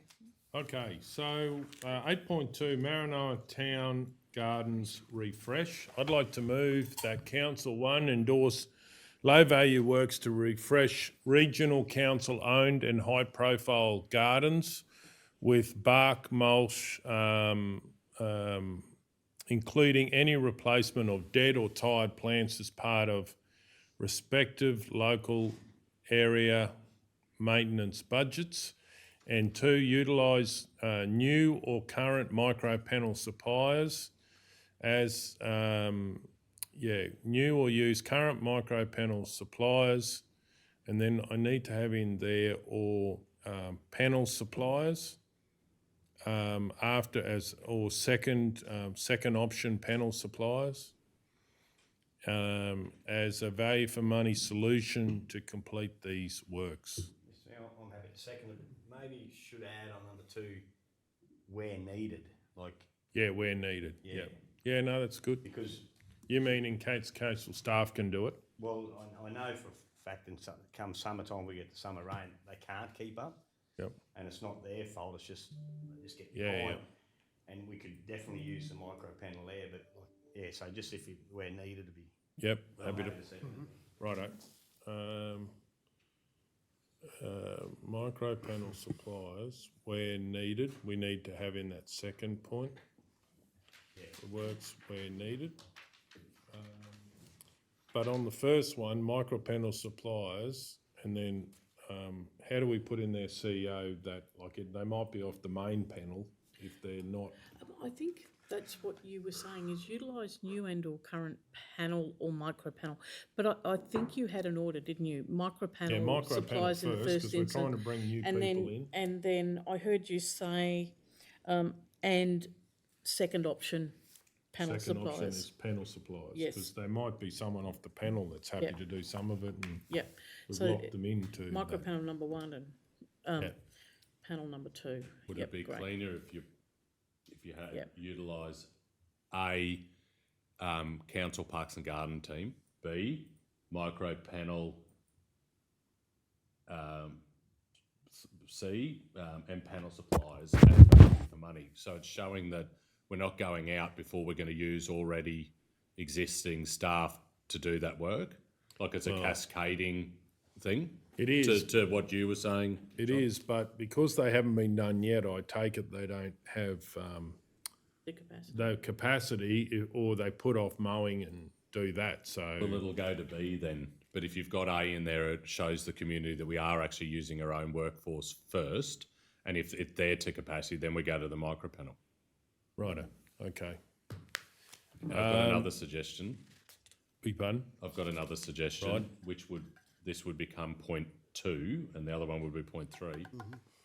The council liaise with any community groups that act as stewards for any of our council-owned and operated parks. So I'm thinking of the likes, if we do works at Apex Park, up here on the highway, we actually talk to the Apexians good idea. first. Apexians. That's what they are. I know, just. Talk to who? Apexians. Oh, yeah. Like stakeholders, people involved with it. You know, like Lions Park. There could be residents that do a lot of work in a park and just. That's true as well, yeah. You know. With community groups or stakeholders, yeah. Yeah. Because that's the thing, if we can get everyone to buy in, the town's going to be a lot better place. Yeah. Does 3 make sense, or Yeah, do we I have think to so. change I'll it? just 1,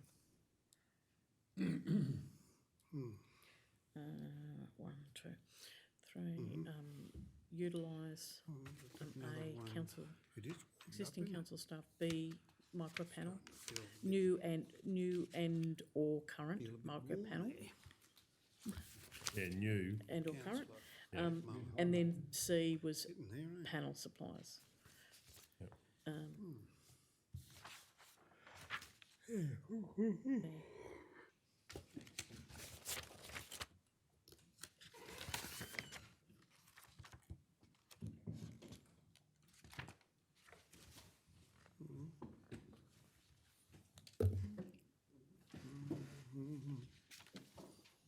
Modify that one as a So- value for money, as, yeah. Yeah, value for money solutions. But first one, what's the new about council's new? Is that new micro panel? It was, I think. Yeah, micro panel, new and or Was current, yeah. New and or current, yep. And council staff, and then on A, just put in brackets, if capacity, Exists, where capacity exists. yeah, where capacity exists.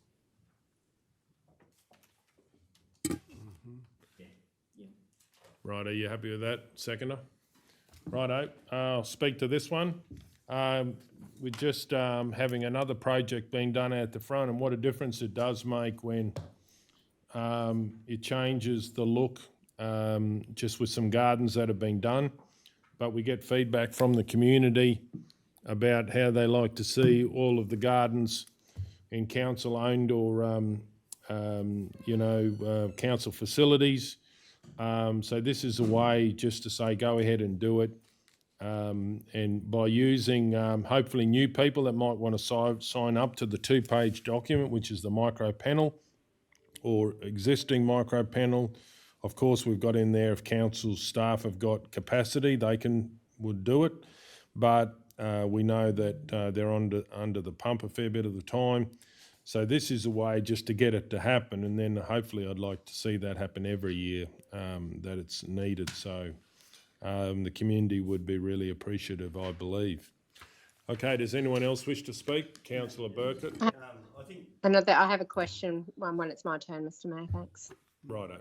I think like going ahead with what we've done around this area, but also I know Mitchell started their rebarking program, and it does make a hell of a difference. For one thing, when we are under the pump, come summertime, we get the storm season, and the guys are multitasking with their parks and gardens plus town and surround gangs. If there's a couple of funerals, there's jobs they've got to do, it doesn't take long to get behind, and this way it'll keep that uniformity of tidiness around the town, and I'm sure there's people in areas around town that would love to take on a block themselves that they've got pride in, and I think this will just tick a few boxes with entry to towns and tidy towns and all that sort of stuff, so I think it's a good initiative. Okay, Councillor Hancock? Yep, through you, Mr Mayor. Mancy, I'm just a little bit concerned that this feels a little bit like, and I know it's not the intention, but I'm just concerned that it feels a little bit like directing staff here, because we are saying that we're going to do this and take it out of the local area maintenance budget, and so therefore maintenance budgets is normally operational, and so I'm a little bit concerned about whether we are directing staff here. Look, through the chair, you're not directing staff, but you do raise a good point around where, do we need additional money for this? I did get some supporting information which I'll circulate to you all, just around the town and surround budgets. Obviously, at this point in the year, there's money in those budgets that could be utilised for this. But what you might want to do is have a report coming back to council about the final expenditure or something like that, just to make sure that there isn't any budgetary, that if you need to make another budgetary decision, you can. Does that make sense? Essentially, you're putting up a motion. Yes, that's fine. If council direct us to do this work, we can. We do have budgets there, but you're right. We could end up spending a bit more money. But if we bring a report back to you at some point, just telling you what that expenditure was, we can make further budgetary requests if we need to. Yeah, I think that will be clearer, just simply because, if we're just like one plant's dead and you're replacing that, that's maintenance. But if you're actually adding to a garden, that's actually an upgrade. Yeah, no, So- this is replacing what's there. So, Yeah, just Councillor tidying O'Neill, it do you up have a and- question? I was just going to say you could just amend 1 if you could just scroll up for me, please, Kel, just to say that council authorised the CEO or delegate to undertake low value works to refresh, and then we're authorising the CEO. You're obviously not going to go out there and dig it, but you'll then instruct your staff to undertake what council's asking for. Yeah, I'm happy with that change. Are you happy with that, Councillor Burkett? CEO or delegate to be authorised? To authorise the CEO to undertake low value works. Righto, does anyone else wish to speak to this one? Then we'll go to the vote. All those in favour? Yes. Yes. 9-0. Page 35.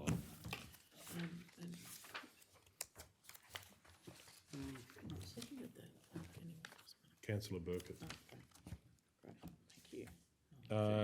Page 35, 8.3. Housing issue in Surat and proposed solutions. Now, who do we have there? Do we have anyone move it? Just, yeah, I think Mr. Councillor... Mayor. Yeah, go ahead. Mr. Mayor, I move that we lay this on the table to the next ordinary meeting of council so that I can bring back further information to council. Okay, all those in favour? Yes. 9-0. So the white's done then. There's nothing else I think there, is it? Yep. And just through the chair, I have circulated the details in relation to council-owned blocks as well as broader vacant land.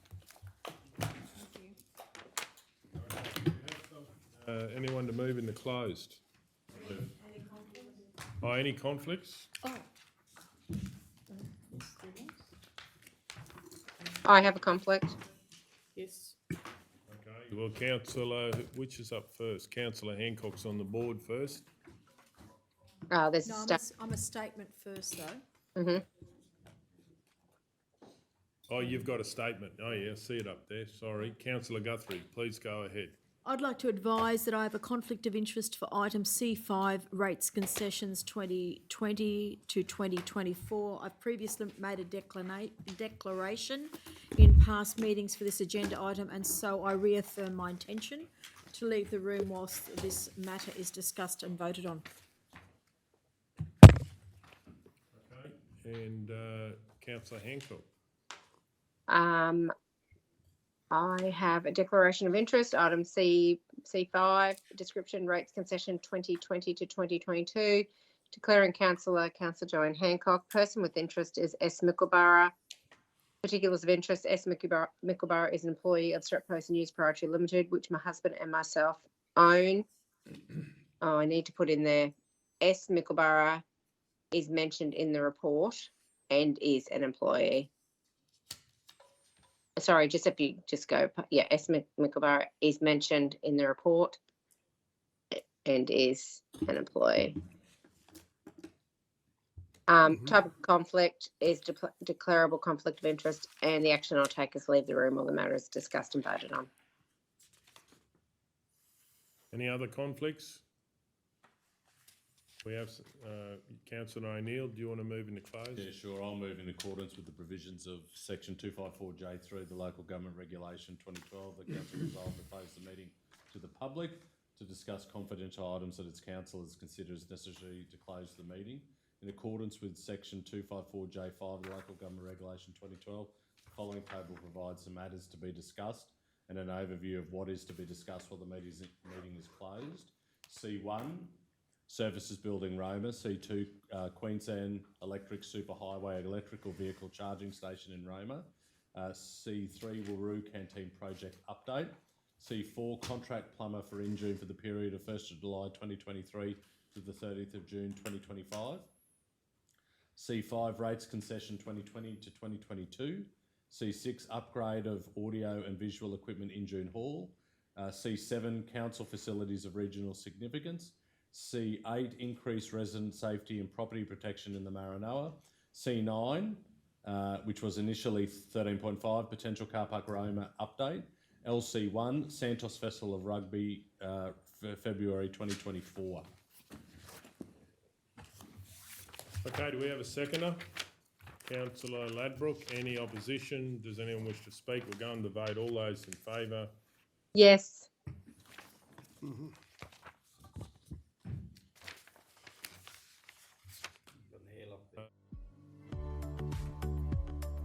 favour? Yes. Righto, 9-0. Right,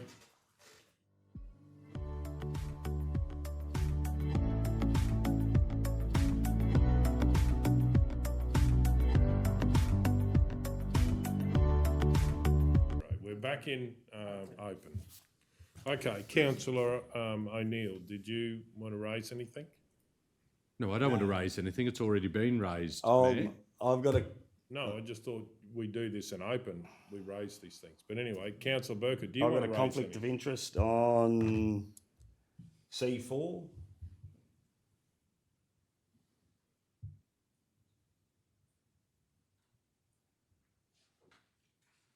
Contract plumber of Injune for a period of 1st of July 2023 to 30th of June 2025. Declaring council as myself, person with the interest is myself, particulars of the interest. I own a plumbing business in the Maranoa region. It's a declarable conflict of interest, and I'll leave the room while the matter's discussed and voted on. Okay, any other conflicts? Righto, then we have someone to go back into closed. I move we go into closed. Do we have a seconder? Councillor McMullen. Any opposition? We'll go to the vote. All those in favour? Yes. 9-0.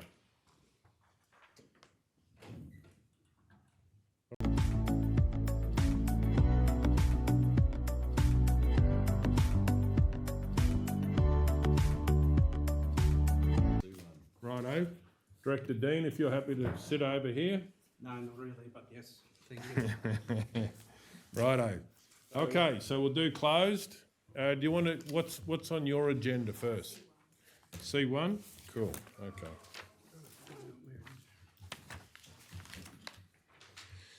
C1 Services Building Roma.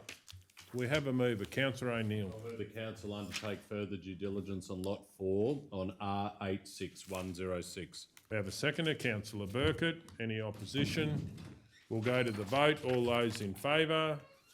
Yes. Yes. Okay, 8-0. Righto, C2, page 14. C2, Queensland Electric Superhighway, electric vehicles charging station in Roma. Do we have a mover? Councillor Burkett. I move that Council 1 receive the attached licence agreement, a summary of legal review, negotiation with Eureka Proprietary Limited. 2, authorise the Chief Executive Officer or delegate to enter into a licence agreement with Eureka Proprietary Limited for the installation of electric vehicle charging stations within the Arthur Street car park if final terms are acceptable. Okay, we have a seconder, Councillor McMullen. Any opposition? Does anyone wish to speak? We're going to the vote. All those in favour? Yes. Yes. 8-0. Righto, moving on to C3, page 43.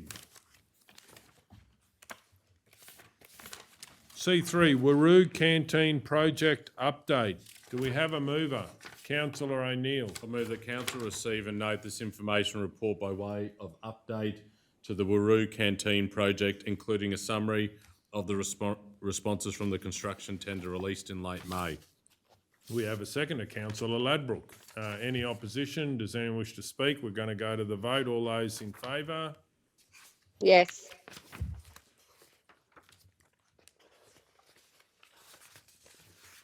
All those against? Councillor Edwards, is he gone, is he? No, I'm still here. Sorry, didn't hear Yes. you're in Yes. favour, were you? Yes. Yes. Righto, thank you. Okay, that's 8-0.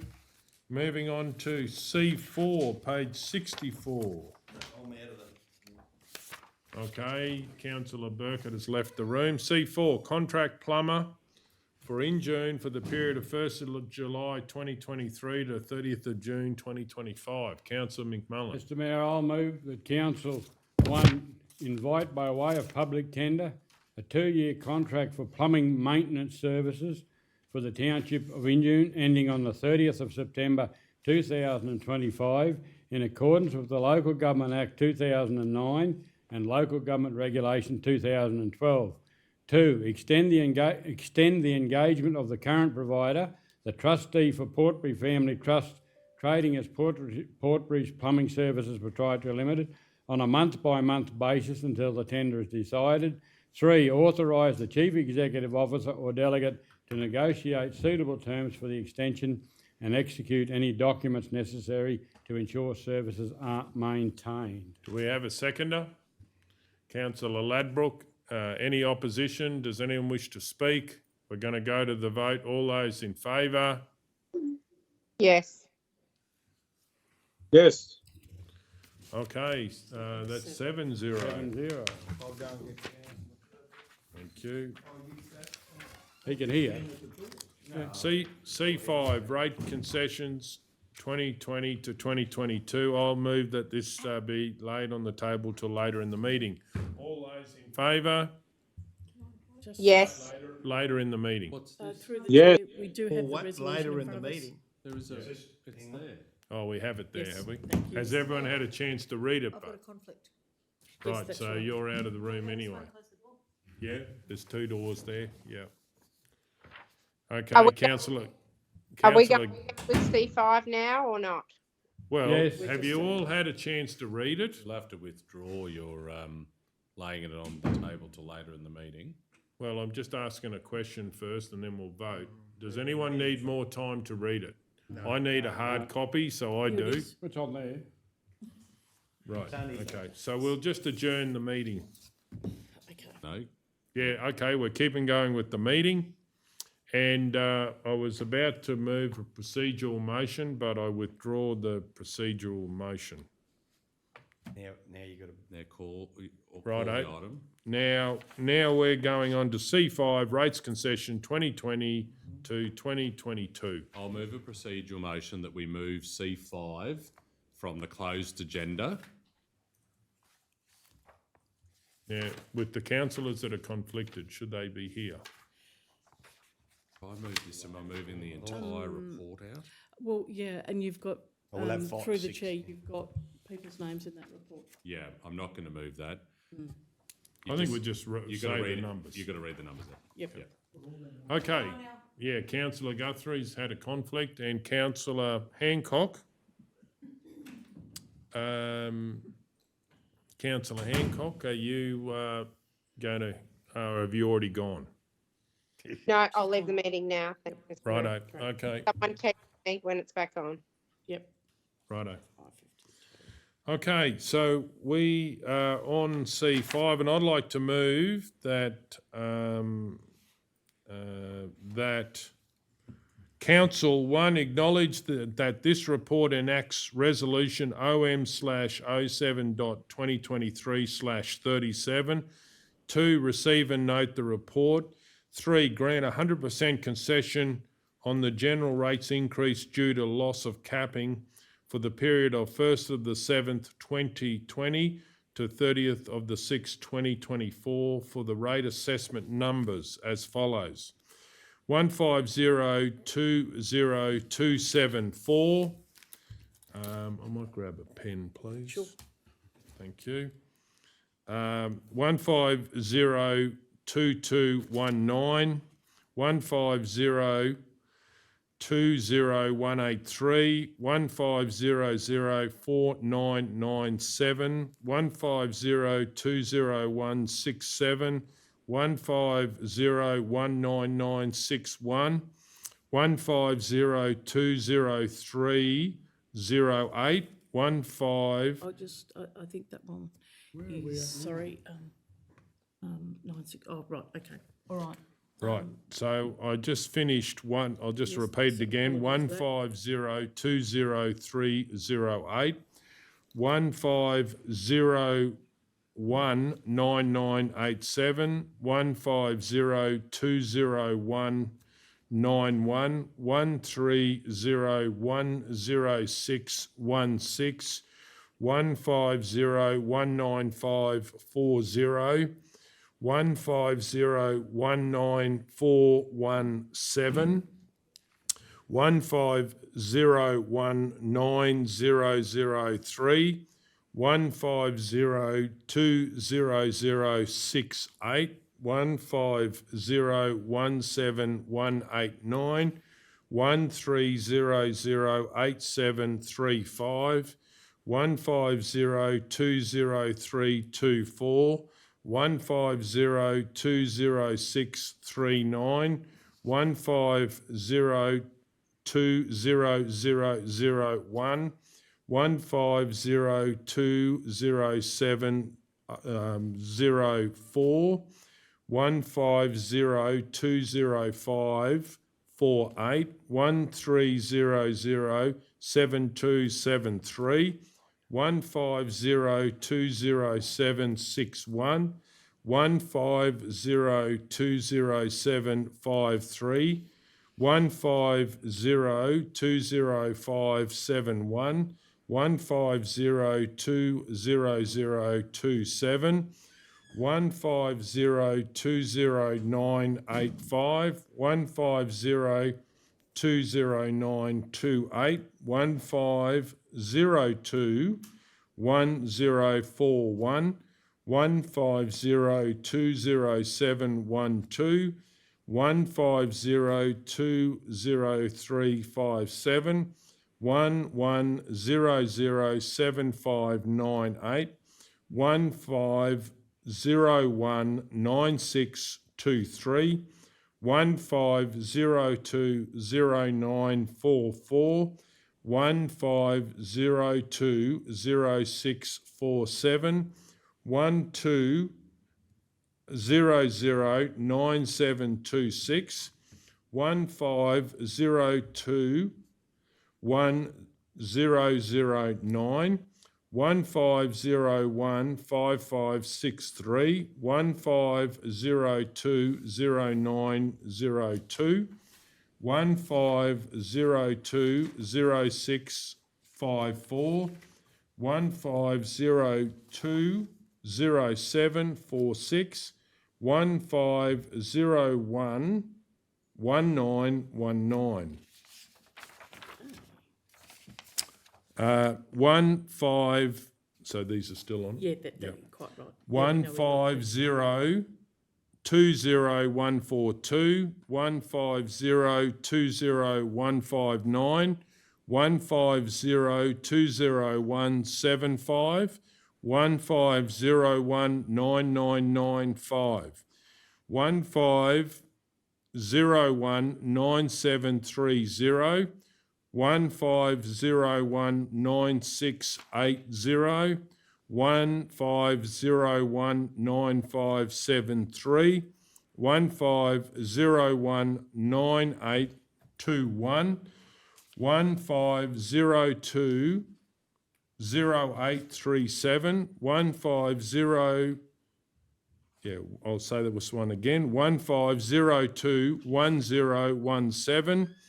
15020613, 14014443, 15020498, 15020688, 15020381, 15020787, 12008157, 13012497, 12007985, 15020803, 15021025, 15021215,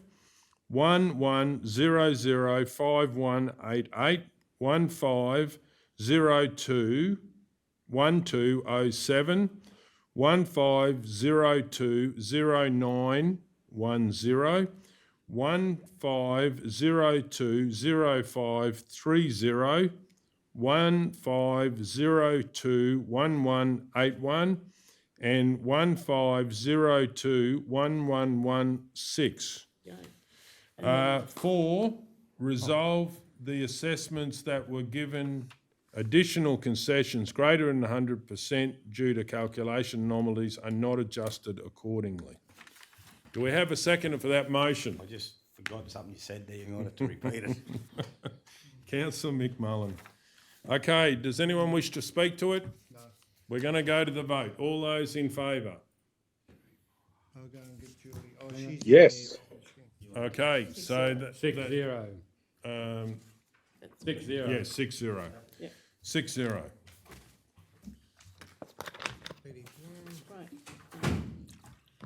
You need some water after that. Definitely. So next Okay. page is 81. So 81, thank you.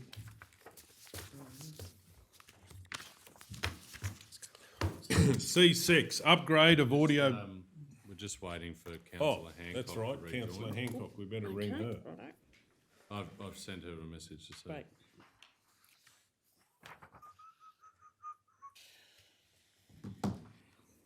Are you back, Councillor Hancock?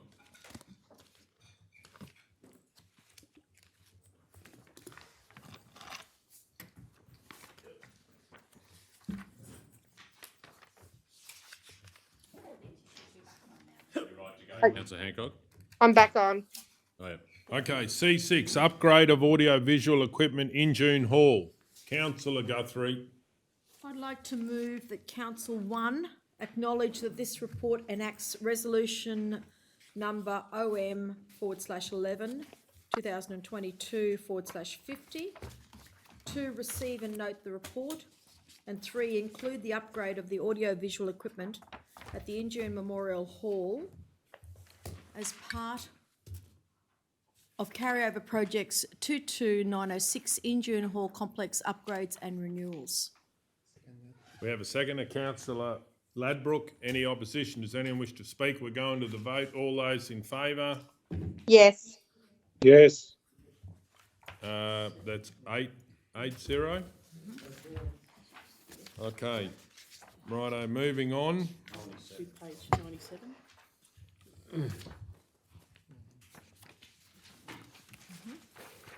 Got it? C7, council facilities of regional significance. Mr Mayor, I'll move that a further report be provided to council as soon as possible. Second that. We have a seconder, Councillor O'Neill. Anyone wish to speak? We're going to the vote. All those in favour? Yes. Yes. Okay. 8-0, was it? 8-0, correct. C8, increase resident safety and property protection for the Maranoa. I'd like to move that a report be prepared. That a report be provided for an upcoming meeting outlining potential options for funding the purchase of the additional security cameras to improve safety options for residents across the Maranoa. Do we have a seconder? Councillor Ladbrook. Any opposition? We're going to the vote. All those in favour? Yes. Yes. Okay, that's 8-0. Now, is there any other? LC1? LC1? Yep. No. That one that was moved to what? I don't think so. I think we have done them. Yeah, we've got to do that one too. The car park. Kel will be onto it anyway. LC1, Santos Festival of Rugby. Which one have you got? Oh, the car park. Okay. Oh, Yeah, page Initially 13.5, 111, isn't it? Or, no, there's 90. 97 or something, 90 something. 97. There's a resolution on the screen. Okay, I'd like to move that council acknowledge the report enacts resolution OM.07.2023/61. Proceed with option 2 as outlined in the officer's report. 3, authorise the Chief Executive Officer or delegate to enter into final arrangement based on the principles of the preferred option. Do we have a seconder? Councillor Burkett. Any opposition? We're going to go to the vote. Yeah, Question. sorry. Sorry. You go. I should have answered before. And it was remiss, and I support it, right? We haven't approved a budget. We have no idea where this is coming from. Well, why don't we say enter into final negotiations and then bring a report back? Yep. Righto. So And I have a question. please go ahead. Also, proceed with option 2 as discussed, because as outlined in Yeah. the report, Yeah. that was what was outlined in the report, and then what was Yeah, discussion. as discussed, yeah. Yeah, I'm happy with both those things. Yeah. He's got to put a bit in, enter in final arrangements. Would you put in 3 becomes 4, put a 3 in, proceed with option 2 as discussed. A further report be presented to council with final costs and budget allocations. Yeah. Yeah. And then probably not number 3 then, because you're preempting that final decision. You know what I mean? Yeah, that's good. So it's moving it along, but